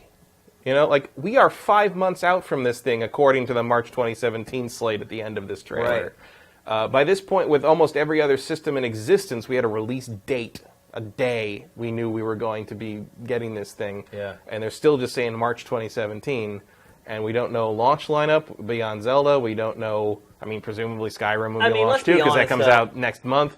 Launching with the Zelda is all it needs, really, for it to sell that 10 million right out of the gate to its Sort of, but you also did that with the Wii, and look how that turned out. It sold really well, but I was bored most of the time. Yeah. You know, I'm not concerned about so much about the price of the system or the quality of the Zelda game that's at launch or any of the gimmicks it has. I'm more concerned about if I buy this thing, am I once again going to be relegated to that Nintendo limbo of having this second console that I play about once a quarter. Third console, you mean? Yeah, third console. I mean, but like, I mean in the sense that, like, the hope for this system was going to be that it was, you know, you could have it as your only game console and it would take care of you because the multi-platform, the third-party support would be there. And it looks like it is, but now, you know, they've kind of been outmaneuvered in terms of the really core enthusiast demographic because now you've got the PlayStation 4 Pro coming out, you've got the Scorpio on the way, and so yes, you can play multi-platform games on all the systems, but the Pro and the Scorpio are going to be superior presentationally to that. So it's like, okay, well, I can play, you know, let's pick something that would be coming out soon. I don't know, let's say Watch Dogs 2. Like, I could play Watch Dogs 2 to pick something that's not going to be on the Switch anytime soon, but whatever. I could play Watch Dogs 2 or Red Dead Redemption. Let's say they do a Red Dead Redemption version for the Switch. Well, I could play it on this. Oddly enough, not shown for Red Dead Redemption 2. No, I don't think it will come to that. I don't either, but the timing seemed to work out. It's like, how perfect would it have been? Nintendo unveils the Switch at 7 a.m., 8 a.m., Rockstar rolls out Red Dead Redemption 2. Imagine if it had had the Switch logo at the end. The timing would have just been... Oh, yeah. Huge. But nope. I don't see Rockstar. I mean, I can't blame anybody for thinking that might have been a possibility, but I don't think Rockstar would ever work with Nintendo. They're too controlling. Yeah. But, like, and I mean both of them are too controlling. Yeah, they would not be working well together. They butt heads constantly. But, like, so, okay, let's say that's coming out for all three in some other dimension. Am I going to buy that for the Switch, or am I going to buy it for one of the other systems that can run it looking better, running better, being better? Well, I think that would depend it's going to depend on each person. I think if there are people who commute an hour each way every day on a train or whatever, I think they might choose the Switch version. Yeah, but that's still, you know, speaking personally for me, that is not an advantage the Switch has. Oh, personally for me, no. I mean, personally for me, I'll get the PlayStation 4 Pro version. And ironically, that preference, the desire to until Scorpio comes out, then I'll start buying Scorpio version. The desire to have superior presentation is also what's actually driving me to get one. Yeah. Because presumably Zelda's going to be better on this. This is the better hardware. I'm starting to wonder. I think it looked smoother in the footage that came out today. Do you think that's real footage? I think the trailer that was on Nintendo's Japanese site is. Wait, does that say that it's... It does not say what it's on, but it looks better to me and smoother to me than the footage, I played at E3. Was it 1080p? Couldn't tell. That will probably tell you which version it is. Mm-hmm. At least I'm guessing. Although Nintendo would put out 1080p trailers for its Wii U games, so who knows? So I don't know. I mean, I'll be tempted to get get it to play Zelda because I want to play that in the best way possible. But then, like, that might be the last game that's true of, because, that isn't a Nintendo exclusive. Yeah. Right now, the great Nintendo hope for me is that, like you say, the combining of the handheld and console, development schedules will create a release schedule that is adequate to make me feel like this system is worth it. It's odd, too, how you put the Joy-Cons onto the tablet while it's on the base, and then you lift it up out of the base. I guess that's so you don't put your fingers on the screen. Well, you can lift it by the sides as well. I don't think you have to do it that way. It's just weird that they're, like I was saying, they demonstrate doing it that way. Right. Well, then I think that's just a quick way of showing that these things plug cartridges. Into the sides. We forgot to mention cartridges. Oh, yeah, because you can't do discs on the road. I'm fine with that. Yeah, I'm totally fine with it. I got no problem with it at all. It loads like a beast. And I'm totally cool with that. And I think the old problem used to be, cartridges are too expensive to make them big enough to compete with what discs can put on. And I think you're fine now. I just thought of something that I don't think anyone has discussed about this: hard drive space. Oh yeah. So is the hard drive in the charging base, or is the hard drive? And there's got to be at least some storage in the tablet. It's got to be in the tablet for the most part. I think that. How much space can you have then? Not enough. Right. I think the charging base is literally just the charger and the video pass-through. Yeah. I think so everything too. is in the screen. Although that charging base is pretty big, man. That's bulky for just a pass-through. Look at it. Yeah, but that's a lot for just a charger. Nintendo said that's all it is. Oh, they said that already. That's what I read earlier today. Oh, I didn't see that. That they said is, or maybe it was someone saying they had sources that said very reliably. I hadn't seen that. But it seemed to be pretty definitively that. I mean, are we staring at another 30 gigs or 100 gigs here? Better not. I mean, if the storage is really in that tablet, that means you need to look at tablet sizes. I mean, there's enough stuff back there in the back of that thing that you could maybe say that there's a hard drive in there, but I think most of that is the power convert. I don't think it has maybe it's not a separate cord, but with the power brick. I mean, but it's hard to say without seeing the back of it. My question is maybe it's a thing where it's look, before you detach that thing from the toaster, you have to decide what you want to play, and it loads that into the tablet's memory. You know what I mean? Yeah. I mean, flash memory, they could... But then again, that doesn't even make any sense because you put the cartridge right in the thing. Right. So maybe, what's the digital solution? They're still going to be downloaded. You're still going to be able to download games for this thing, I'm assuming. Maybe. You have to be able to. You'd think. Where's the hard drive, though? I don't know. Maybe it uses, SD cards or something. Could be. But those get really expensive when you start getting up around a terabyte or whatever, or 500 gigs. Yeah, but it's not that bad anymore. Really? For 500 gigs? An SD card? I don't know what that would cost. I'd look it up when my phone died. Yeah. Just like the Switch is going to. Yeah. All right, so let's move on. Actually, let's start to wrap this up. Let's talk about price. Where do you think this needs to come in to be successful, Matt? Under 300. 300 is the ceiling, I think. Judging by what the tech is on display and how much extra shit you're going to make us buy, I'd say 250 is your sweet spot.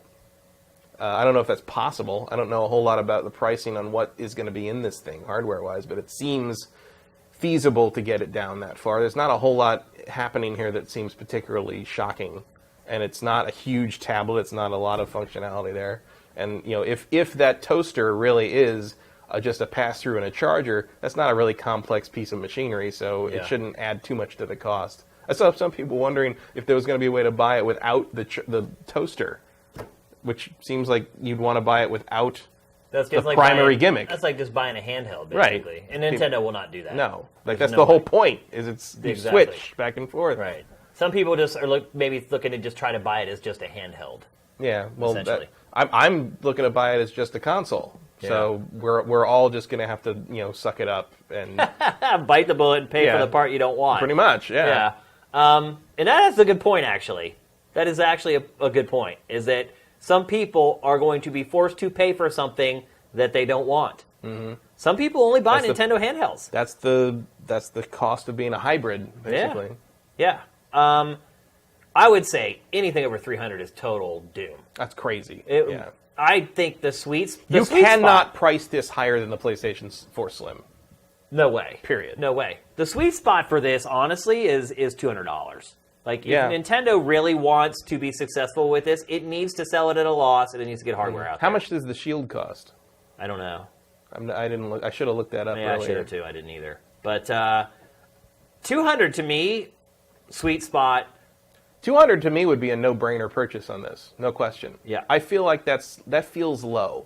It is low to me. Yeah, but I think Nintendo needs to sell it at a loss. Oh, I agree. I don't think Nintendo would ever think that. It won't. I'm not saying it's going to sell for $200. In fact, I'll tell you right now, it's not going to sell for $200. Mm-hmm. It's going to sell for more. In fact, I think the lowest we can count on Nintendo selling it for is $300. Mm-hmm. Because Nintendo's going to look at it like, oh well. How much does the iPhone 7 cost? Right. How much does an iPad cost? And they're going to say, the classic Nintendo, false comparison. Really? Yeah.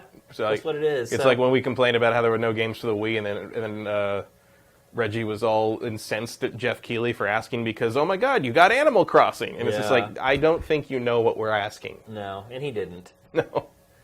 So right now we're looking at like the launch lineup for Wii U, which also was pretty good. Yeah. And we saw what happened. They stuck around for about 6 months before they canceled all their projects. And because the sales of the launch games were dire. Yeah. I mean, just awful. And like that's the thing is like we're gonna know inside of a month whether this thing's gonna break the same way as the Wii U. You're absolutely right, because if we get through the first month of this thing being out, and if there are any third-party games available for it at launch, if they sell like they did for the Wii U, these publishers have learned their lesson already. Yeah. They're like, oh, we're not sticking around even for a year this time. We've watched this movie. And I will call it right now that Skyrim Remastered will be a launch title. Huh? I think no question, because it comes out next month for everything else, so there's no reason. As long as it's been worked on all this time, it should work out. So, you want to guess what the price will be? We want to wait. I mean, my guess. We'll get more information. Yeah, I guess so. I mean, my guess right now would probably be 300.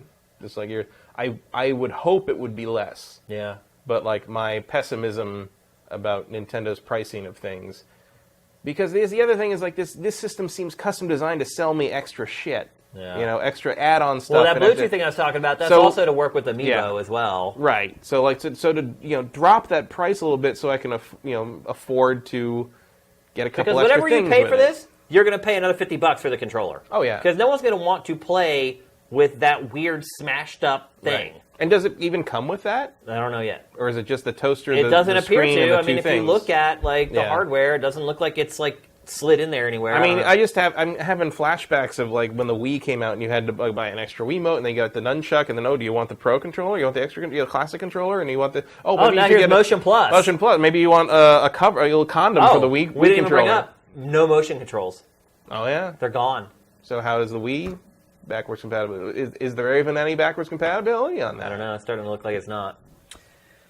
All right, we got to wrap it up. Still so many questions, and it's like it's so close to the supposed release date, and we know very little. Yeah. We know what it is, but we don't know. But we actually do know a lot. Like I said, they packed a lot of little information in this thing. But it feels like we know very little because so much of it was stuff we already knew.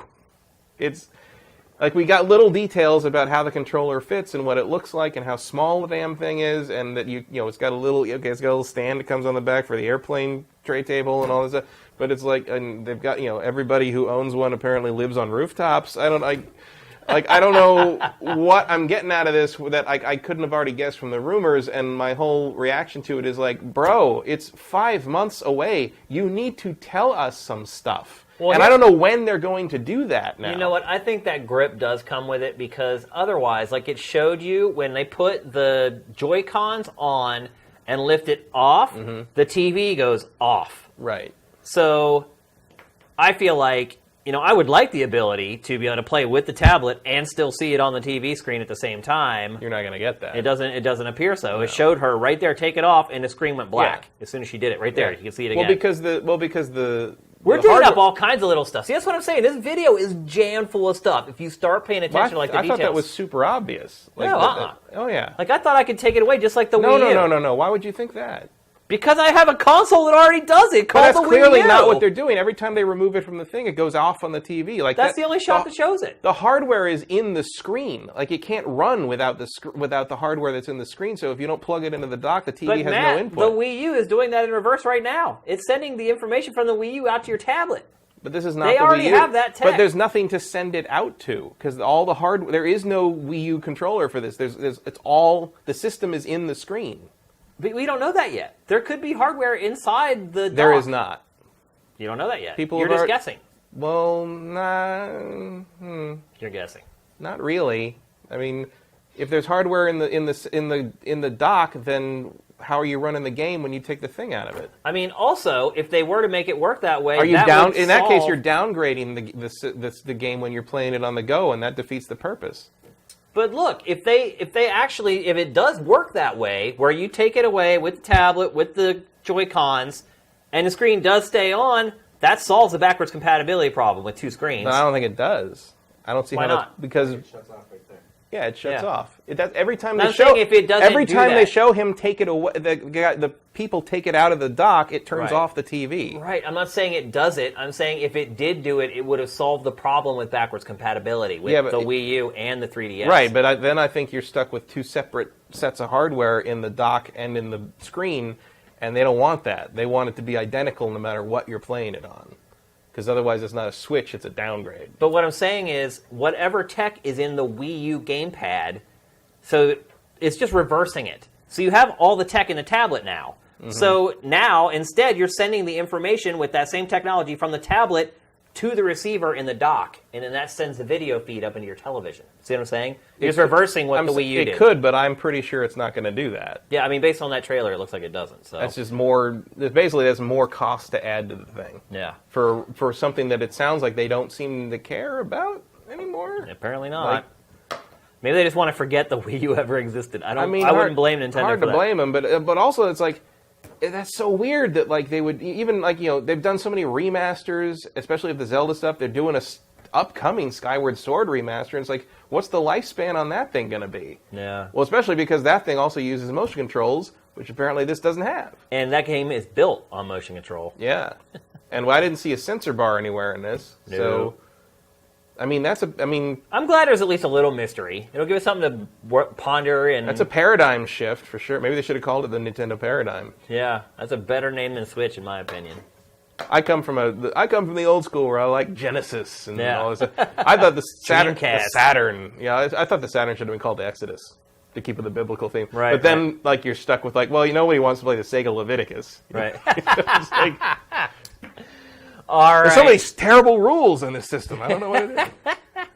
All right, it's time. We do have a trailer of the week this week, by the way, even though we've kind of gone with the freestyle format this week. Start getting those questions into chat, by the way. I'm sure you guys have at least a couple about Nintendo Switch. Our trailer of the week this week is for a game I really wish I could play. I'm so excited it's coming out, but I'm just not going to have the time. This actually might be like my Christmas time game that I play when I have a little bit of a break. This is the launch trailer for Civilization VI.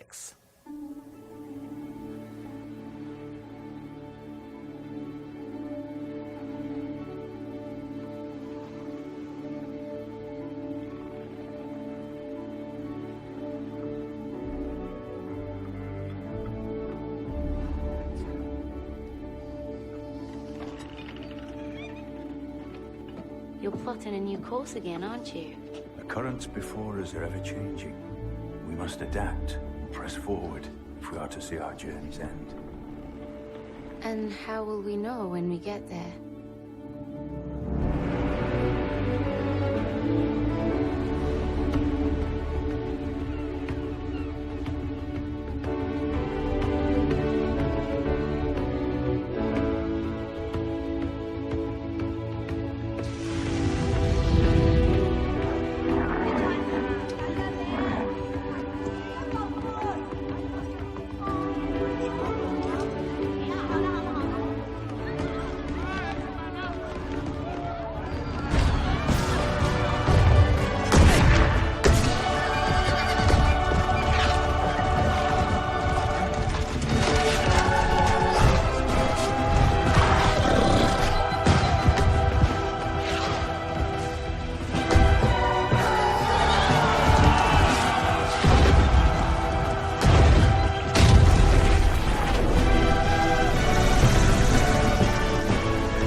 It is the nature of humankind to push itself toward the horizon. We test our limits. We face our fears. We rise to the challenge and become something greater than ourselves. A civilization. There you have it. Hope you guys are as hyped for that game as I am. It's going to kill me to not play it, though. I'm going to go play it when I go home. Yeah, you're a jerk. There's a weird thing on Steam, because it's supposed to come out tonight, which is Thursday night? What? Yeah.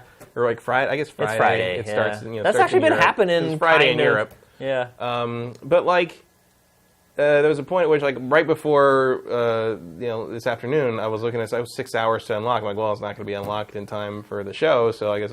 And then I looked at it later. It was 17 hours to unlock, and there was a bunch of people I knew were like, yeah, it's it's tomorrow now. What the hell is this? And then it went back to around 3 hours before I went back, and I'm just like, oh, that was just there was a lot of weirdness on that, and I couldn't buy it through my usual UK game key site because they're all region locked. Interesting. 2K region locked the game keys for this one. Interesting move. Let's see. We got some questions here. There's a bunch. Here's one from Noel, and not a question. Shame Bloodborne will be your Christmas time game. Sad but true. Unfortunately, you're absolutely right. Here's one from Dark Force 256. Shane, is Battlefield 1's campaign story any good? Memorable characters or anything special? I should have mentioned this when I talked about the campaign. Thank you for bringing it up. The way the campaign is set up, there is no overarching narrative that goes out throughout the whole campaign. It's like each mission is kind of its own self-contained, and I actually kind of did mention this, that it's like one time you're fighting with the Australians, next time you're fighting with like British forces. So there isn't like one overarching story, but the overarching theme is there, which is that World War I sucked. But no, there's not like one character that you play as throughout the whole thing, and I think it does kind of cheapen the narrative a little bit. It's hard to build too much of an attachment to any of the characters in the game because you play as them for a little while and then they kind of go away. But I will say that the writing and the voice acting is really authentic. Like you can tell that they went back and did a lot of research to kind of figure out like what were the phrases and the terms that people said back then? What were the accents like back then? How did people interact with each other back then as far as like rank, as far as like what would a sergeant say to a private? So I feel like the authenticity is there. But yeah, as far as like a really like gut-wrenching story or anything like that, there's a couple moments that'll get you a little bit, but nothing like if you had played with one person for 12 hours straight and then maybe something terrible happened to them at a certain point. It kind of lacks that kind of emotional punch. I guess is the best way to put it. Evison asks, what do you guys think is going to happen to the 3DS now? Is Nintendo going to abandon it, and if so, how quickly? Yep. Eventually. I think you got a couple more years. You think a couple years? Nintendo never fully abandons stuff that fast. I mean, I know the Switch might kind of come off as like a real clean break, but like there's still stuff in the pipeline. I think by the end of next year, all first-party stuff will be done on 3DS. I think first-party 3DS stuff will be done by E3 of next year. Mm-hmm. I think you'll see... Minus all the Pokemon downloadable stuff. Yeah. I think you'll see a trickle of third-party stuff from Japan probably through next year. How about this as a follow-up question?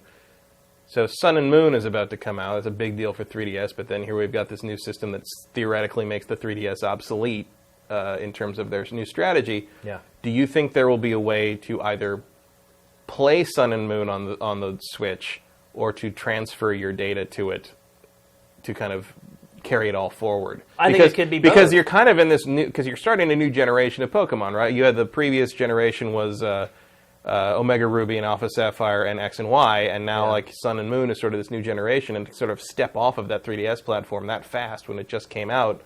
Like it's kind of an awkward place they're in right now. So I would think that they need to come up with some way to smooth that transition to the Switch for Pokemon fans. I mean, we still don't know the story with backwards compatibility with Switch. I think that will answer a lot of questions. Look. They're not going to stop selling the 3DS. Yeah. I just think they're going to stop making software for it. Mm-hmm. Because look, they don't want to stop selling the 3DS like 6 months after Pokemon Sun and Moon come out. Like. Right. That game is going to sell like gangbusters for the next like 2 years or whatever. So if they're going to keep getting hardware out there, I just think they're going to start funneling all their development resources into the Switch, because why not? And they need the Switch to be a success. Right. The 3DS is done. So do you think Pokemon Sun and Moon is the final big Nintendo game for the 3DS? Yeah. Yeah. Big one. Because we don't know of anything else. Yeah, I mean, there might be...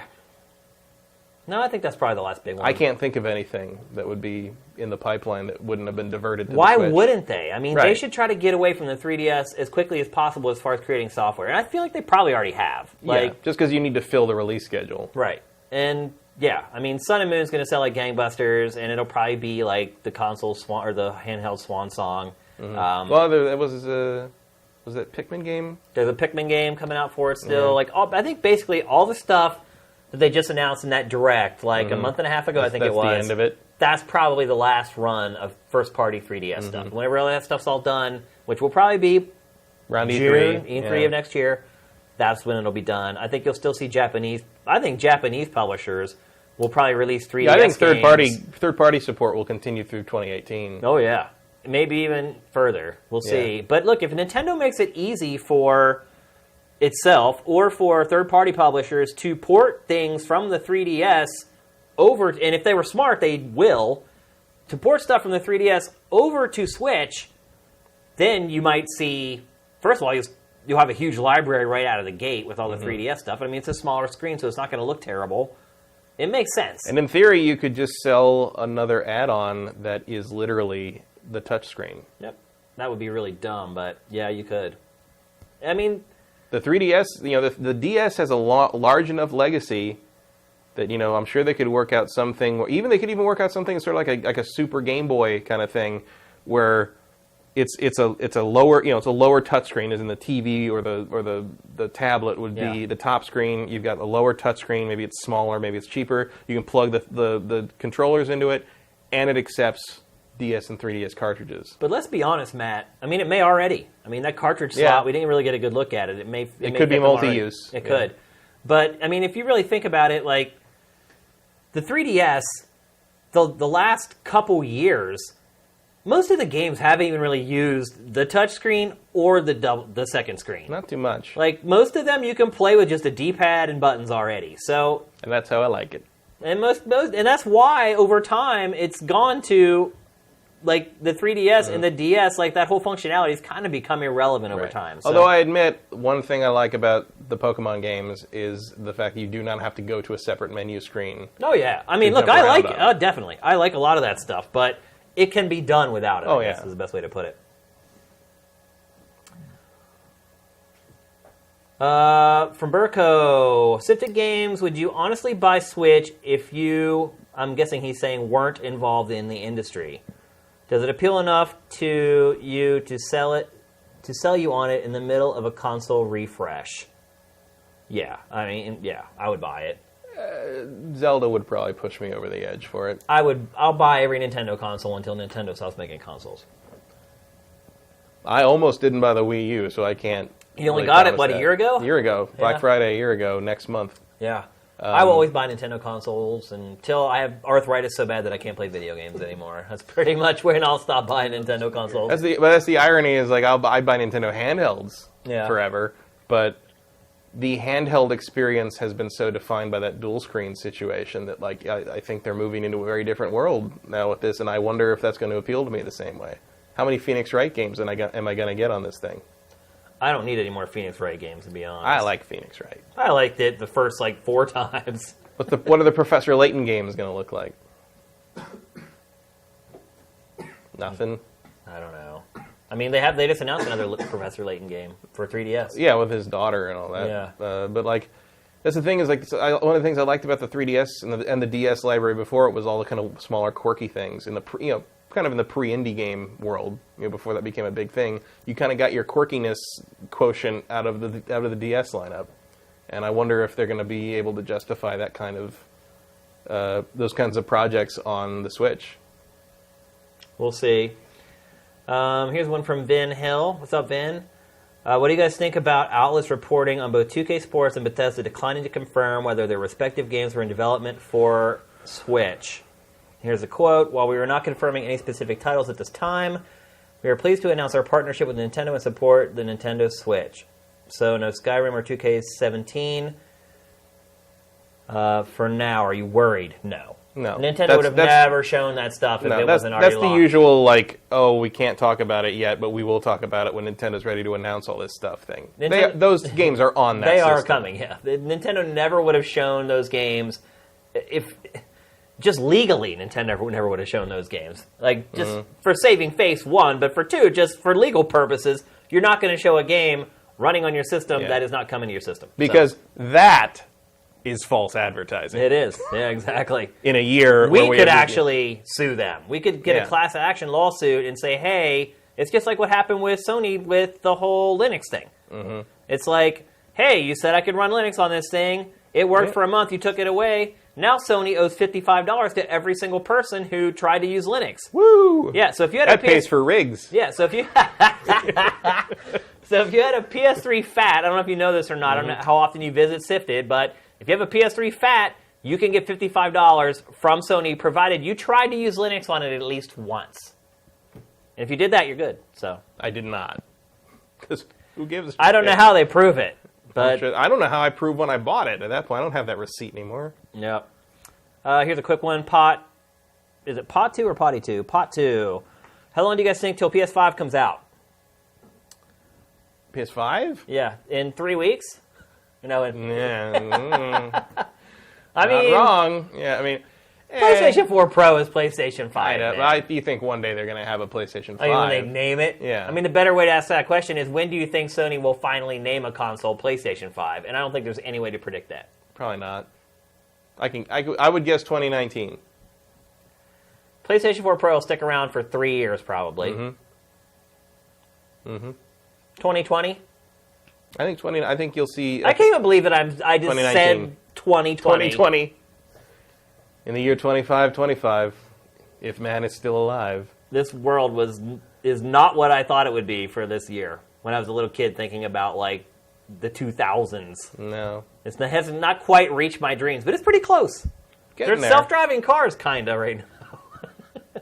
I would love to take that Battlefield 1 campaign back to, like, my 12-year-old self. And God. Just be like, that you can play that, touch it. I mean, my brain would just melt out of my ears, I think. Danny Endurance, of all the games you've played, which one would you say you're best at? Good question. I mean, like I've ever played? I think the game I was best at ever was the Game Gear version of Shinobi, which I could finish without getting hit. Wow, that's impressive. It was the only game I had. You memorized the whole thing for the system, and I would just play it over and over again, and I could finish it without getting hit. And I do have it on the 3DS, on the Virtual Console on the 3DS, and I hadn't played it in probably 15, 20 years, and I loaded it up, and I cannot beat it without getting hit anymore. Right. But there's like this maddening sense of the fact that I know everything, but I don't remember what to do. The little nuance, yeah. And it's a weird sensation. But that was probably the game that I was the best at. Like, there was a couple games, all I had was a Game Gear for a couple years, and I had, like, that and Sonic 1 and, like, one terrible RPG called Axe Battler. There was, like, a Golden Axe spin-off, and I just played them over and over again, and I could beat Shinobi. It got to the point where if I got hit, I just turn it off and start over. Yeah. I could also finish Terminator on the Game Gear in less than 5 minutes. Wow. Because that game was terrible. Yeah. And you could just run right through it. For me, NHL 94. I think I may have said this on the show before, actually. I was a god at NHL 94. I was like a legend in Philadelphia at NHL 94. We'd meet people. I went to school at Temple, and like I had a crew of my friends, and we all played, and nobody could beat me, like ever. And the people I played against were good. Like my circle of friends, that's all we did. We just played NHL 94. If you had free time, we just get a game of NHL 94. And so then we go out into college and we meet other people who played NHL 94, and they'd say, oh, well, we have this guy who's the best. And they'd come over, and I'd crush them. And it just happened over and over and over again. I never found anyone who could beat me in NHL 94 if I actually was trying to win. I was also really good at Tecmo Bowl on the NES back in the day. The other thing I was good at was when Marvel vs. Capcom 3 came out, or was about to come out. We got an early review copy of it. And so I'd been playing it for like a month when the launch event happened, and they invited all the pro players, and I was actually better at it than a lot of the pro players because they hadn't touched it yet. Right, so so my fighting game claim to fame is that I beat Alex Valle at Marvel vs. Capcom 3 the first time he ever touched it, which is not anything to brag about. But I'll take what I can get because otherwise I do not have a chance. My only chance is if I play like pros at games that they have never played before. That's the secret. Here's a good one from Francis Alex. If the Nintendo Switch succeeds, do you see other companies like Sony trying something similar? A Vita 2 on this style, perhaps? No. Short answer, no. Long answer, no.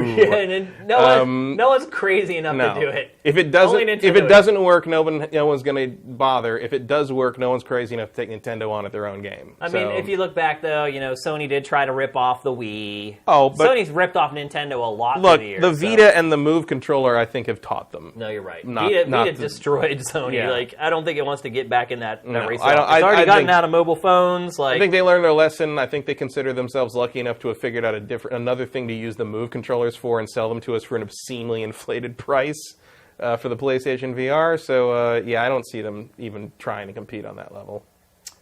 Here's a question I don't understand from M. Griley. Can I give my monthly Prime benefit to Sifted? Let us subscribe on Twitch. What does that mean?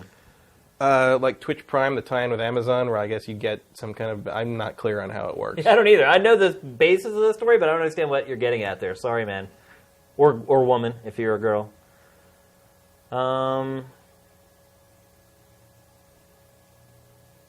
GX Gear, how do you guys feel about EA taking another step in the pre-order incentives with paywalling early access? Don't care. I don't care.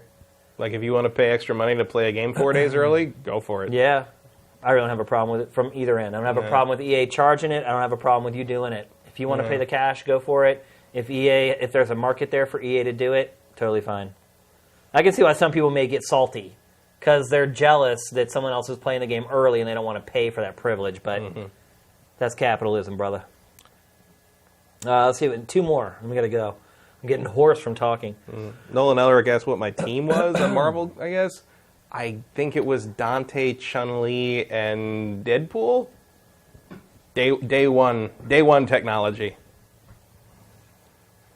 Sublimin GMass. Assuming Nintendo has no new handheld, are you guys looking forward to seeing Pokemon and other franchises that are usually only on DS and 3DS? Hell yes. I would like to see a full-fledged console Pokemon RPG. Hell yes. That's one of the... I'm glad you brought that up. That is one of the best things about this, is that like all these franchises that have these god-awful, crappy pixel graphics on 3DS are now forced into the future. They have much to. like Nintendo themselves. Yes. Yeah, so I'm really, really excited about that. I'm glad you brought that up. Great question. Okay, we'll answer one more. Oh my gosh, there's so many now. Oh, I'm sorry, guys, man. We can't answer too many more, though. I see you guys keep bringing it up. I don't know why you're so obsessed with the fact that we did run the wrong trailer last week in the stream. So I didn't think it was that big a deal. But yes, we ran the wrong trailer in the show last week. And then in post-production, we put the right trailer in for the archive on Sifted. So yes, you're right. I don't know if it's just driving you crazy, wondering if you saw things or not. But yes, that is what happened. Yeah, another one of those mass hallucinations of the wrong Dragon Warrior trailer. All right, we have to stop there. We're over 3 hours again, so we have to cut it off. I see there's tons of great questions in there. Thanks to everyone who stuck around for the whole episode. Another long one, but I think it was a really good one. I know I had a lot of fun talking about games on today's show. Gaming Vals will be rolling out over the next few days. It's just basically, for lack of a better phrase, it's just balls to the wall for the rest of the year now. It's just, here come the game sifters. It's going to be an awesome couple months. I hope you guys have plenty of cash to buy all the ones that you want, and you have the time to play them. So, with that, I think we're done for the night. Everybody have a great evening. Thanks again for tuning in on the live stream. GameFace is up and out.